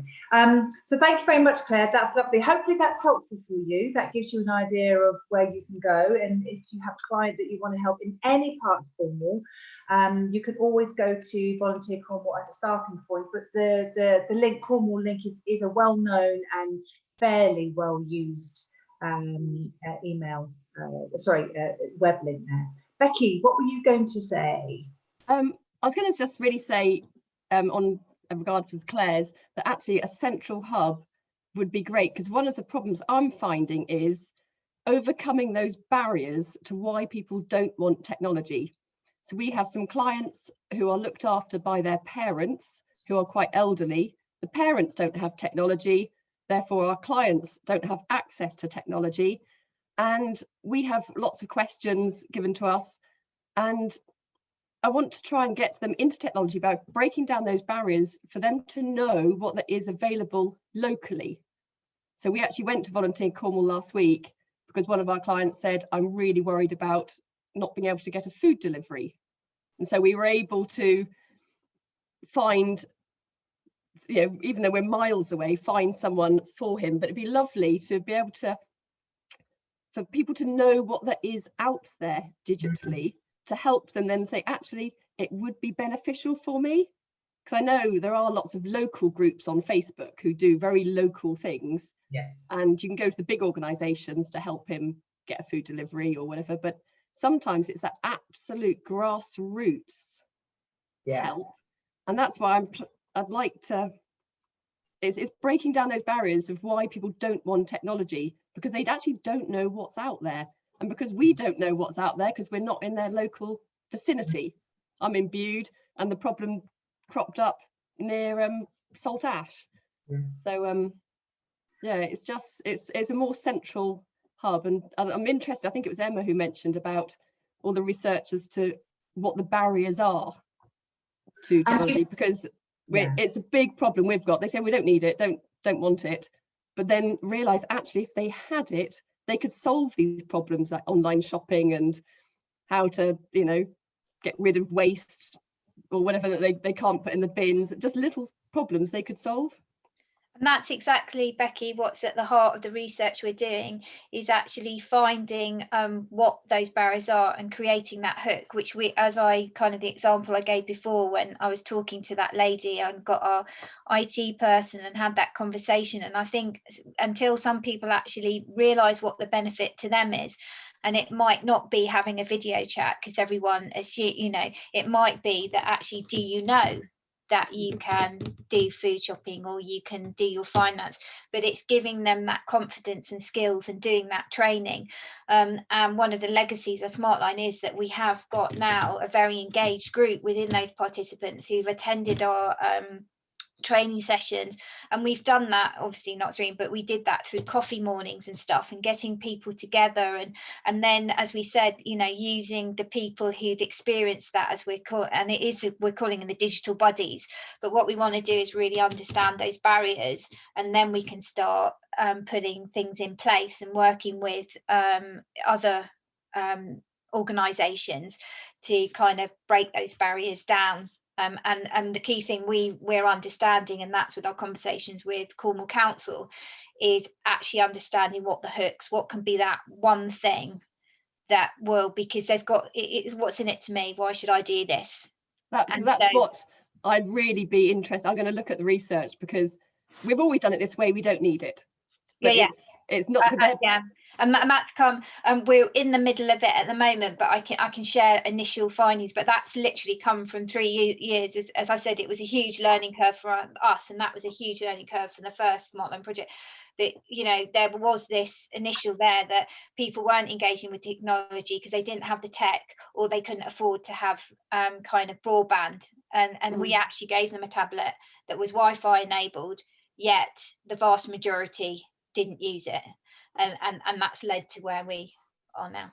Yeah, it's I think it's quite typical, isn't it, for people to resist change at the beginning, and then to solely make changes as they see other people do it. And it's just the way of the world. I mean, you can talk about lots of things. I mean, even the car at one stage didn't exist. You know, people they were very suspicious when cars first came out. They weren't allowed to go more than 5 miles an hour, and they had to have someone walking in front of them. You know, and look how far we've come on from there. So Susanna's waving her hand, either that or she's trying to warm it up.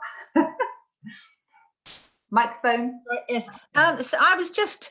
This is all fabulous. I've made lots of notes. but I'm wondering what we need to do to keep it real. And I mean, literally, not virtual. I think we probably, in my head, we have to keep sort of working away at getting people to be comfortable with the digital technology and not to be afraid of it. And I'm no great fan of Facebook. My children always go, my children used to keep me at a distance from it, going, no, mother, you don't want Facebook. You'll just worry that like your mother-in-law, Alison, you'll just be worrying like that. And anyway, you'll just keep stalking us. And then they went to the business, and we wouldn't have you as a friend anyway. And then gradually through other courses I've done, I thought, yes, I must join Facebook. So I have. So I'm a sort of worry guts as well. So I absolutely understand that. But if we can use this time, which has forced us into facing that reticence, like from me, but hopefully I'm getting better, to get over our hurdle, then we get used to the digital world. Then we have a lot more of our people who have been reluctant, have them engaging with the digital world. What I would be terrified of finding is that actually that's a cheaper option to keep it digital, because you don't have to hire a hall, you don't have to have your insurance, you don't have to have whatever to have face-to-face meetings. And I'd just be a theory of us going that way, looking, for example, at our elder daughter who lives in London. She's a lawyer in the city, and she's been told that she's going to be working from home, and then you hear that big companies are getting rid of their offices and all sorts of things. So we become, she is certainly being put back into her box, as it were. When she comes off maternity leave, she'll probably still be working from home most of the time, and that that is a cheaper option people will find in the business world. But I also don't want it to be the case in the social connection world, because we'll end up just putting people back behind their front doors, and that's the loneliest place to be, even if we've got used to Zoom faces. And we've started off with Zoom, and then we thought that was a novelty. Then we got tired of Zoom. Now we're I'm in the saying this is all right, this is a way to communicate. But we have to be careful that the funding doesn't get sort of quietly diminished by the fact that our digital world is so much cheaper to connect people. And that's what I'd be nervous about, because there is something so uplifting about going out of your house, having a group, having a session, and then coming home. You all sleep better afterwards, whereas I don't know that we sleep better and our sort of constitution is better from sitting on your bottom.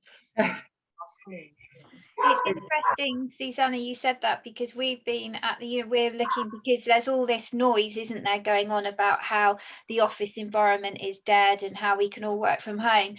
But I think as we've progressed and we've gone from a first to a second lockdown, I'm hearing it from it, and we're now looking into that, is actually people are missing that human interaction, actually having that kind of office buzz, having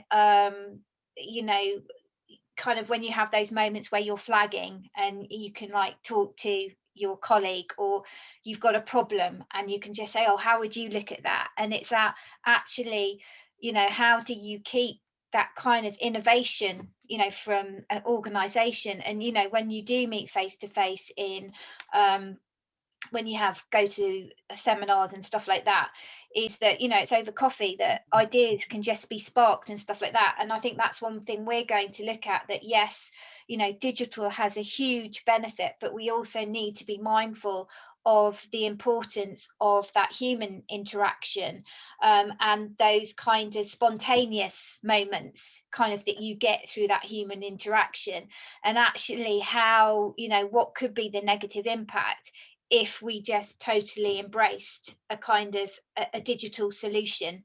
And I think that's something we're going to explore. Lovely, good to hear. And just out of interest, you may be interested. The biggest uptake, Susanna, on Facebook is the over 50s.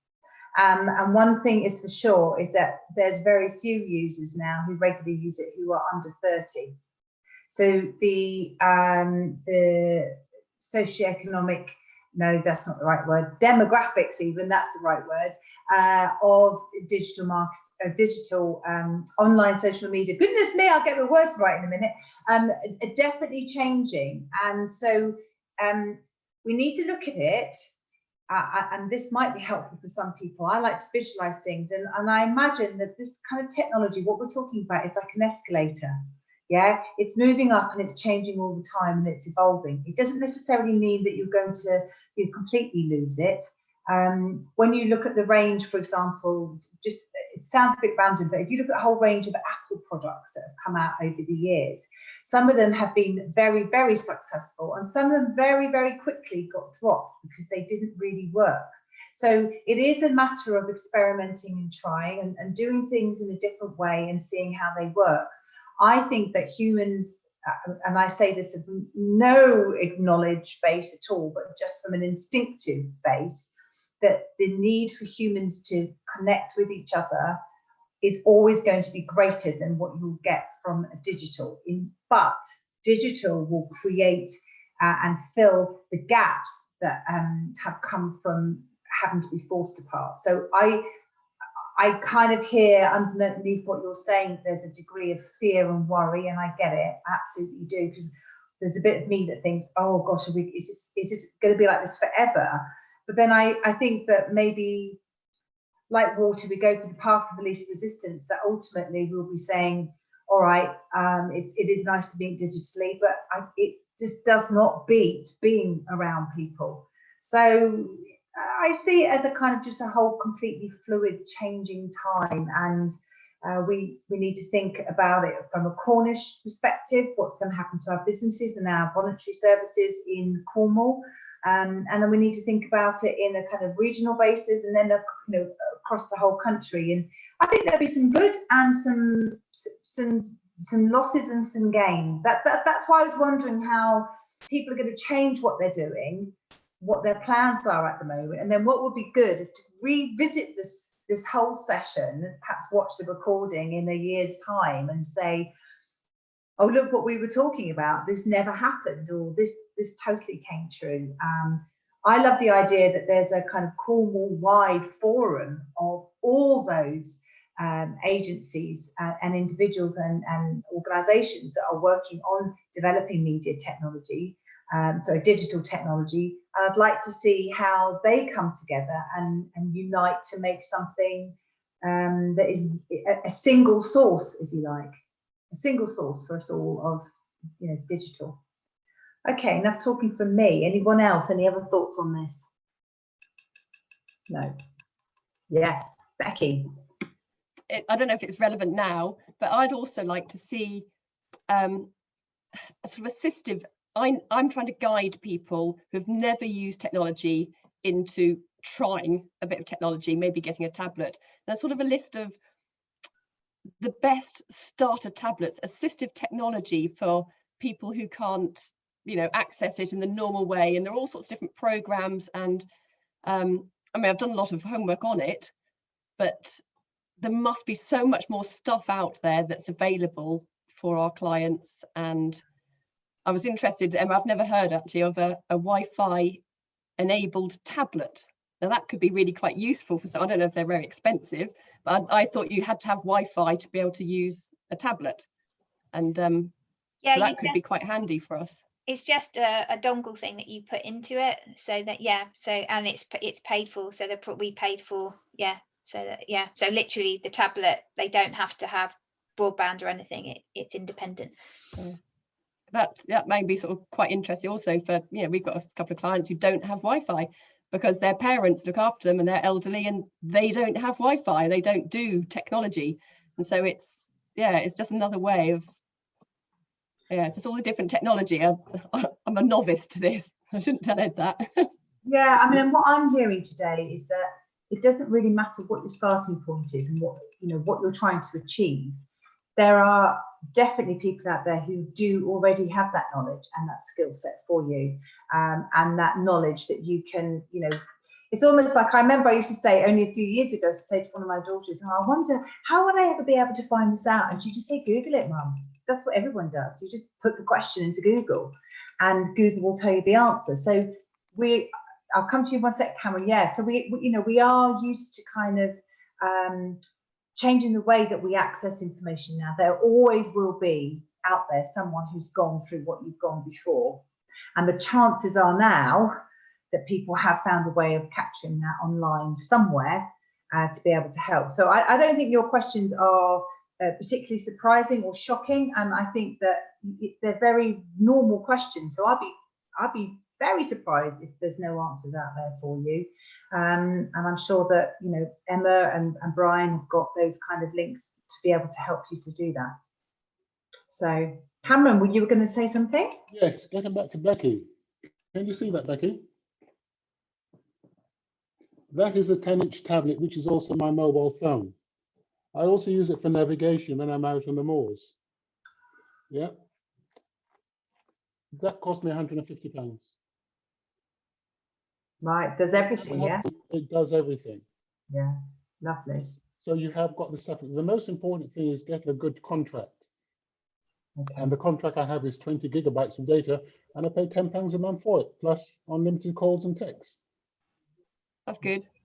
Yeah, so it's search around, you'll find that there's always things out there for you. Yeah, I mean, I find one of our clients with cerebral palsy, you know, he needs a tablet which isn't as sensitive as other tablets, and different mice, and, you know, sort of a tablet which, yeah, just everyone's got a different need. Yeah. Some things are too small, some things are just too advanced, but yeah, I'm sure there are, as you say, the answers to my questions are all out there. I mean, I don't want to claim that sorry, Cameron. I was going to say, one of the things I use a lot on that is I use voice control. I tell the tablet what to do rather than touching it. Yes, I just say to the tablet, do X, Y, and Z, and it does it for me. Clever. Yeah. So, Susanna, thank you. You've put, which provider is that with, please, Cameron?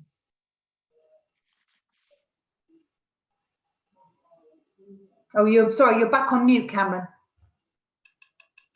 The provider is O2, but you have to search very, very carefully. And I did it via mobiles.co.uk, but you can go direct to O2 and tell them, this is what I want. Yeah, great. And also the tablet is a Samsung Galaxy 10-inch tablet. Thank you. But has to have mobile and Wi-Fi connections. Okay. Great, really helpful. Thank you. You just pop your microphone back on, Cameron, please, if that's okay. All right. So the rest of the slides that I've got are kind of. Let's take a look at them and let's just see where this might take us of any interest. So it might trigger some more conversation. It might be that we've covered it already. And as I go through it, we'll see if there's anything of any help. That's it, there we go. So you can see what I've been trying to achieve through this is really get you to have conversations about things that you've been doing that have been different and things that maybe you want to keep hold of but you know are under threat. I wanted to have a bit of a theme about communication, because communication doesn't necessarily just mean your digital platforms, if you like, the way that you're communicating digitally. And from a volunteer perspective, we've had to, at Volunteer Cornwall, think differently about how we reach out to people. And that's not, as I say, just through a website. It might be, you know, how we physically get out to these covers. So as a trigger question, if you like, is there anything else that you would want to add from the conversation that we've already had about how your communication has changed, and anything that you might want to share as a good practice to anybody else? Claire, you mentioned, sorry, Claire without an I, you mentioned from Cornwall Hospice Care perspective that you were doing virtual coffee mornings. Have you been able to get out into the community in between the break in lockdowns at all? Have you done any outreach, face-to-face stuff? No, we haven't done anything. I think mainly because we were thinking of the people that normally come to our kind of things, being quite vulnerable.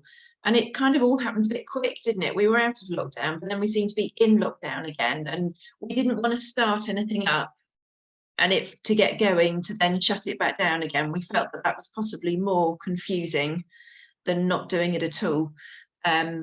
So yeah, no, we haven't done anything. We've just been providing telephone support and the Facebook page.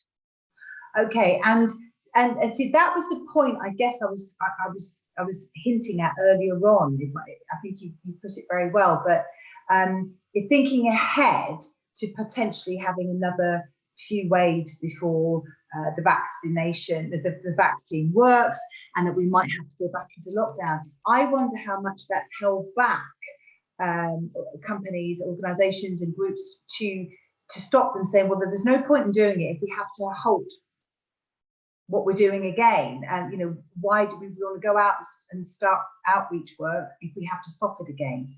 And I guess that's what I'm worried about. And I wonder at what point we'll start to say, okay, it's safe to kind of carry on now. We can really move on. I know, for example, some of these workshops we've had representatives from community halls. You can imagine how hard it is if you're running a community hall, and how much of a hub they were to the community, and how much income they had being booked out solidly to having nothing, and then to changing to go to having to completely change the numbers that they could provide for and the way that they provided their service, to then close down again. So, and a lot of our face-to-face things were held in venues like that. Yeah. We were using community spaces. So yeah, it is really tricky. Lots of church halls, and yeah.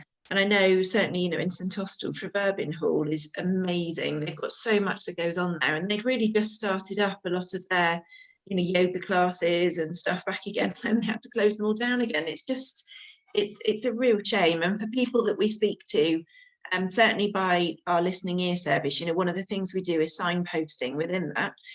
And it's really, really hard signposting people at the minute, because all you can signpost is things similar to what you're doing. Or we could signpost you to somebody else that you could talk to on the phone.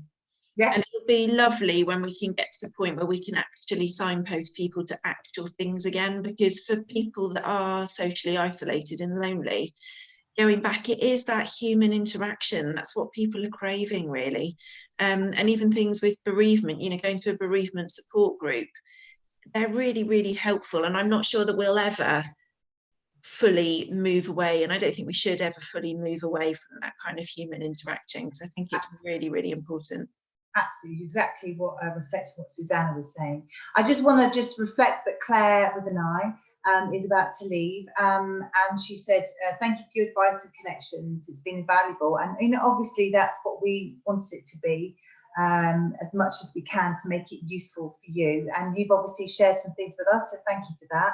And that hopefully we can stay in touch through email, and then connect with all the links that we've been sharing today. So Claire, if you're there, I assume you are still, because you typed us a letter. Thank you so much for being part of today, and really appreciate your contributions. So, and good luck with everything that you're doing. Yeah, you too. Wish you all well, and a happy Christmas. Yeah, of course, yeah. Thank you. For the first person. Yeah, all the best. Merry Christmas to you. Take care, everyone. Thank you. Okay, so Claire, thank you for that. You're right. I concur. I don't know whether anyone else wants to challenge that ultimately we are looking to continue with human connections as soon as we can. And I guess that was behind what I was asking in this slide about how your communications have changed. Obviously, we've gone to do all the online stuff, we've done to the phone stuff, but and I'm thinking more, I suppose, of Cameron's model of being able to to be walking and outside with people, and how you've been able to achieve that despite the pandemic. And you know, that's one of the things that Volunteer Cornwall has been able to do, is get walking buddies. So linking and connecting with people who haven't been able to get out. And we've seen the amazing change that it's made to people who've been locked indoors, just to be able to get out and take a few steps of fresh air. And certainly back in the summer, when we first launched the Walking Buddies scheme, the smiles on people's faces were absolutely amazing, just to see them get out. And I never thought that the simplest thing of being able to leave your own home and feel the sun on your face and just sit down to socially distance with someone else could make such a massive impact on someone. It was very humbling, I have to say. And so many people stepped forward to be able to offer themselves as walking buddies. It was brilliant. Let me just see if there's any other questions here that we've got that might be very useful. We have internal and external communications that we have to consider, and I'll just, you know, kind of share some of our key points with you, because obviously we have those that we work with that we've been connecting, perhaps having regular Zoom meetings. Certainly at the beginning of COVID, we were talking to community groups in particular, to, you know, helping them to think about how they're going to communicate with each other, making sure that they have a policy in place. We've been talking about policies, procedures and safeguarding quite a bit today, and ultimately having, you know, a brand new way of working meant some organisations need to put policies in place, and making sure that there's a sense that you're reviewing continually what you're doing and changing it as you need to. And this hints at how we might be able to now work a little bit more face to face. I know there's some organisations who say, okay, what we'll do is we'll have part of the workforce in on some days and then the other workforce in the other days. So kind of rotating the workforce and just starting to get people to come back into the office. So that's been very promising. But of course, you know, keep bringing lockdowns in and people, you run back home scared again. So it is challenging. You need to make sure you're communicating both with your colleagues and then with your service users or your clients to let them know that you're still there and open for business. This is the kind of area where some people have really had their challenge, is letting others know what service they're offering, to whom and how and when. And so that those open lines of communication, still perhaps you need to have volunteers that you're looking for. How can you work with them? How can you let them know that you're still there? And then considering those new ways of reaching out and how you might be able to use things like Facebook. Maybe you haven't used them before. Maybe you haven't considered Instagram. Maybe these are the different ways of letting people know that you're around. Again, I don't claim to be an expert on this, but it's just the workshops that I ran before we had the whole coronavirus was about communicating to target volunteers and understanding all the challenges that come with that. Because if you do what you've always done, you'll get what you've always got. And people say, yes, I put posters and leaflets out and I put them through people's front doors, or I put it up in a GP surgery, and they wonder why sometimes they only get a very low response. So there's different ways that you can get out and reach out to other people. And really, just if you want to be able to reach out more and contact, let people know that you're there, I suggest that you look at what other people are doing when they're doing it well. So it's really, if there's any help that you think you might need with your communications, whether that's something at this stage you feel that you might need some help with. Any thoughts on that? Yes, Ed. Yeah, I think we would welcome some help and advice on that, really. And we're kind of going through a process of kind of updating our website, trying to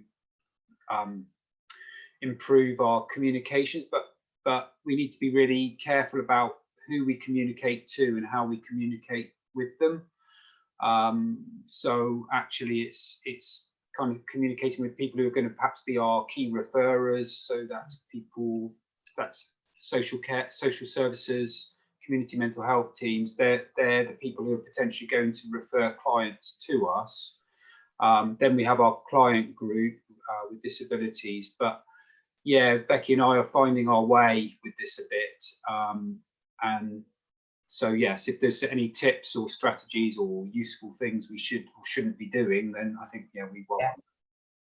So a Find Volunteers workshop is something that I hope that we can maintain some funding for, that I can reinstate after COVID. And if nothing else, it's a bit like this. It's a forum where people are sharing ideas of what worked well for them. Certainly as far as your audience is concerned. So I'll just quickly say, it's always think about your audience, always. And you are not necessarily your audience. And yet we often will consider an audience's communication needs to be the same as ours. So you have already identified, Ed, two very distinct groups of audiences, one being the referrers and one being the potential service users. And then, of course, you have their carers, who are another group of people as well. And if you consider, it's funny, one of my daughters worked in as a creative producer for adverts, and and she would often say to me, "Oh, did you see that advert the other day?" I don't watch much television, but you know, when I did, it was of a certain time of the day. And she said, I said, "Yes, I did see it." She said, "It's funny," she said, "because you're exactly our target audience." And yet she's asked me about other adverts that she's done, and I said, "I've never seen that." She said, "That's because you're not my target audience." Think about if you catch yourself flicking through channels during the day and you get maybe channel 5, or you start to go to the 4+1s or whatever, and lots of them have, you know, aids for disabilities. They have the Oxfam adverts. They have all the wills. That worries me about your funeral plans and things like that. And that's because they know they are talking to that audience at that time. Another thing that I learned that is invaluable when it comes to communicating the message is not only thinking about your target audience, but the time of day when they are most likely to see what you're putting out there. So the peak time for people to be looking at Facebook, what do you think that time might be? Any ideas? Becky, can you remember that? We had a session from someone who'd been on some training, and she did tell us this. I think it was between, yeah, on a Thursday to a Sunday at 5 p.m. onwards. Yes, I would say it's around 8 to 9 p.m.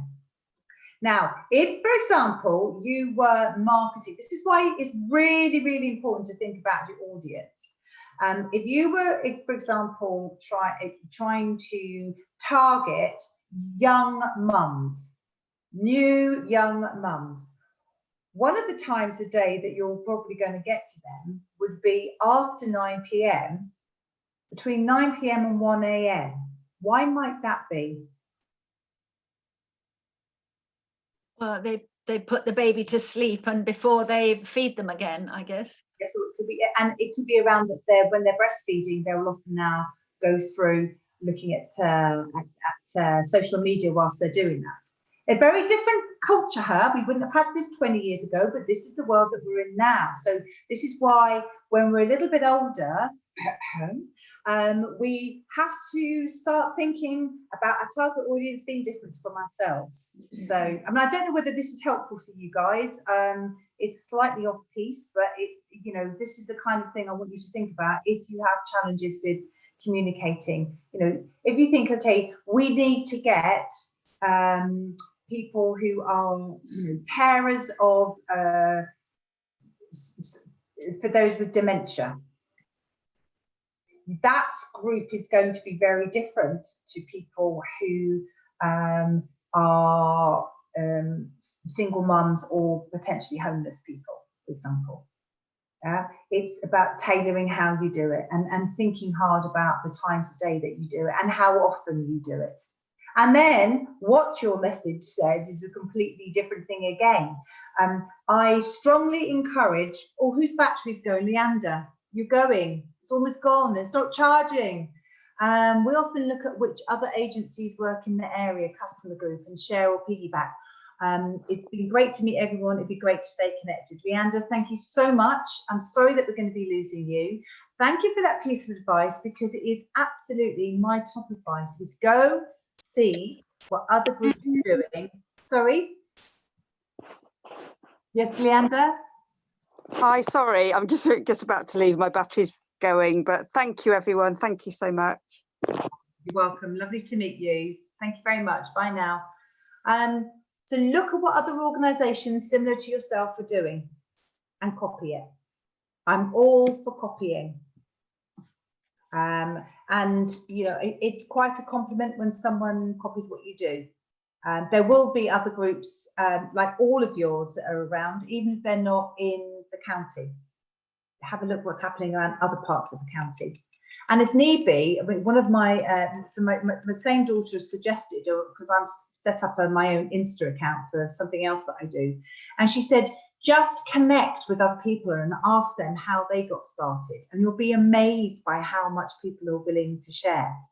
And I do believe that people are happy to share things that work well, because especially if it is something that's community driven to help others, they will often want good things for you. They won't want to hold it to themselves. Okay, if you are, you know, Coca-Cola, or you're a company making a new fizzy drink, you're hardly going to get much help from companies like Coca-Cola, for example. But if you find a very small company like your own, perhaps who's just starting up, you'll often find that if you ask them, they'll give you some advice. So that's really my advice, is to ask other people for advice. All right, so look, I'm aware that I've just kind of endlessly going on through slides, and I promise you not death through PowerPoint.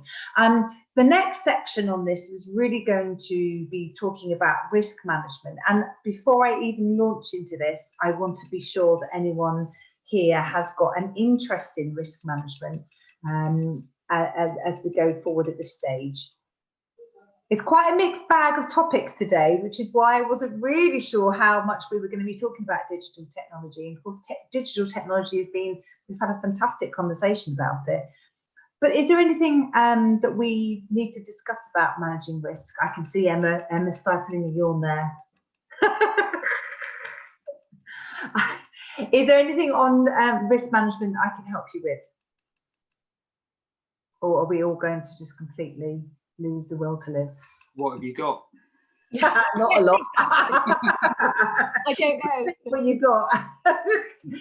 Really, this was again just getting you to think about how you may have changed your policies to consider how you reduce your risks. We obviously know the big ones that you've had to do through policy changes, through the law regarding COVID. But it's just, if you were struggling with that, you know, risk management, I suppose, again, from a Volunteer Cornwall perspective, this is the kind of thing that we do more focused training on if you feel that you need it. I'm thinking about Cameron's conundrum about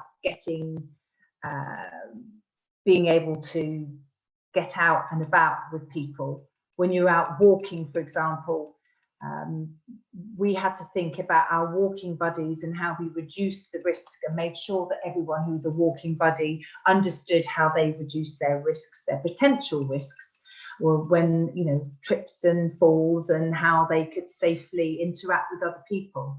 And I think if you get your risk management right, if you thought about everything that you can, then it should be able to free you up to do a little bit more. It's because of an aversion to this that people will often stop doing things, because they're frightened.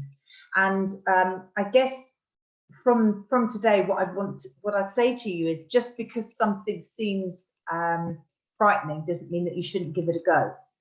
There's lots of organisations out there who have taken the risk management policies that they have. They've reviewed them, they've adapted them, they've adjusted them, they've done everything they possibly can. And as long as you can satisfy yourself that everyone knows them, it shouldn't be the reason for you to stop doing what you're doing. It's been a pity that some have just completely withdrawn and said, I'm not taking any chances at all, whilst others have said, actually, let's see what we can do to keep things moving. So there's no golden secrets in there, Ed. It's just a matter of highlighting that risk management policies can be changed if you want to do those, just to be able to enable yourself to carry on with your business. Yes, Cameron. One of the things we did to begin with, when we were introduced or a client was referred to us, was carry out a PARC questionnaire, which is a physical activity readiness questionnaire. And that asks them lots of questions with regards to health conditions, medication, anything which could affect what we were doing with them. Lovely. And they would fill that in, and then we would know precisely how to gear our support to that client. Lovely. Yeah. We could then put them into groups of similar people alike, yeah, so that you know exactly where you're going along that line.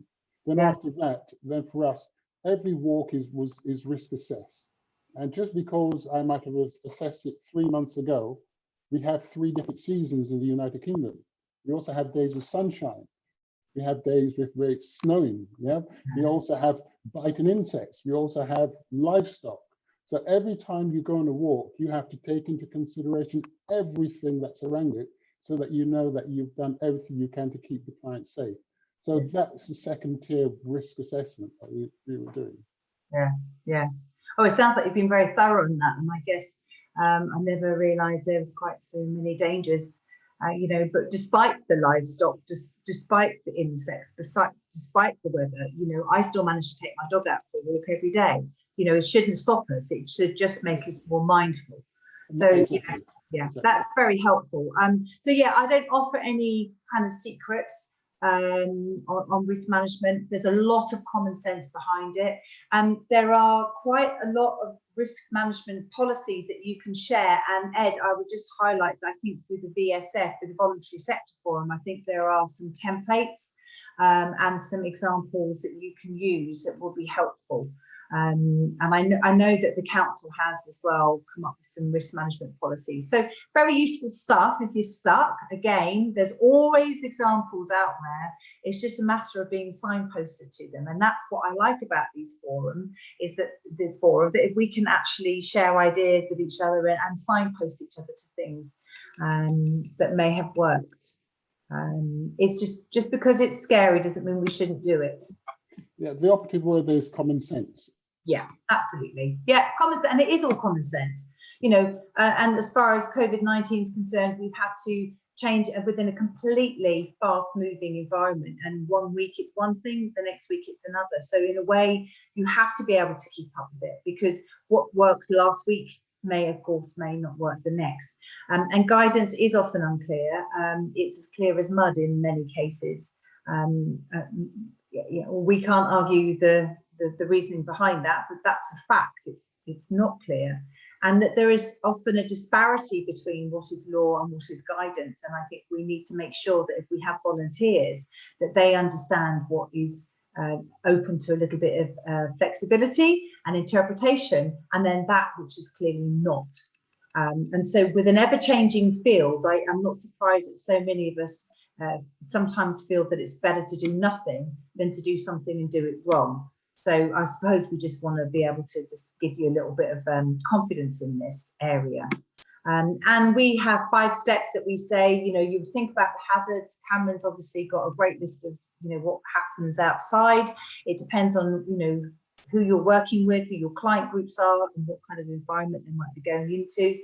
Then consider the 3 W's of how you might be able to trigger the common sense questions that we were talking about, the when, the where, and the what. And then think about what else might be affected.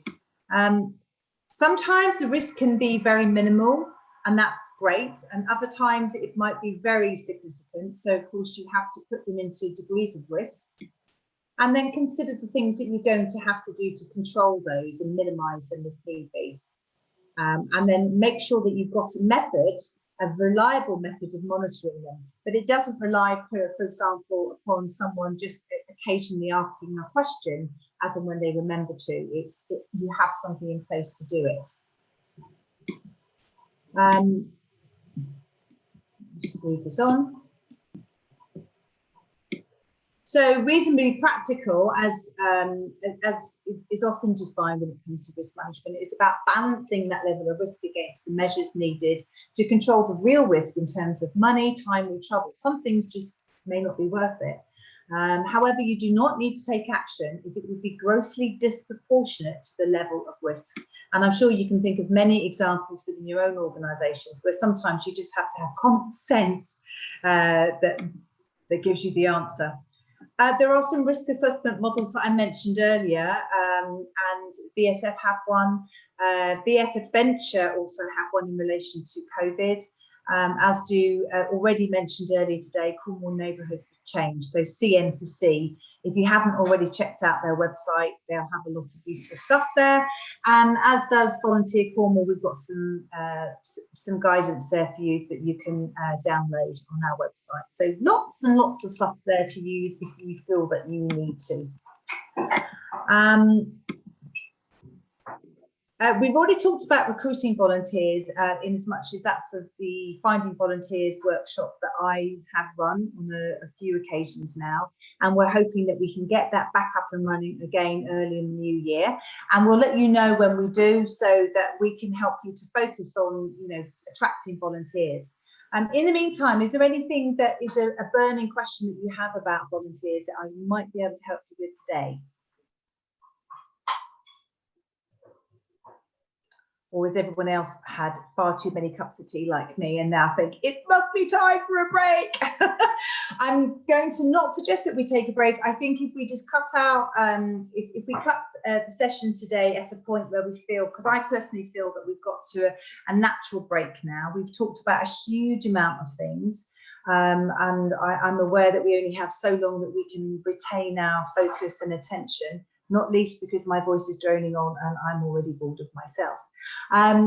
So if we get to just reflect now before we finish off, is there anything else that you feel could be helpful for each other to share, to share with each other? Oh, Susanna, well done. So I'm big on your screen at last. Yay, lucky you. Is there anything else? What would you'd like to share? No, I mean, it's been really, really useful session. Thank you.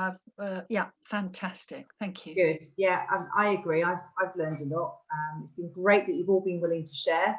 I've learned a lot about kind of what's happening in the world of digital technology. As I say, I never claim to be an expert on it. I wish you all good luck. There certainly should be plenty of food to think, to ruminate on, food for thought.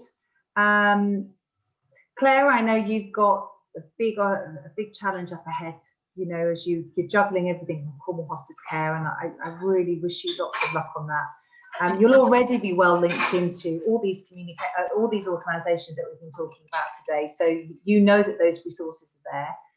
Becky and Ed, obviously you've got your challenges of you know, getting your people digitally connected despite elderly relatives who have resistance to it, and hopefully we've given you some ideas of how you might overcome that. Remember, Google is master. Google knows all.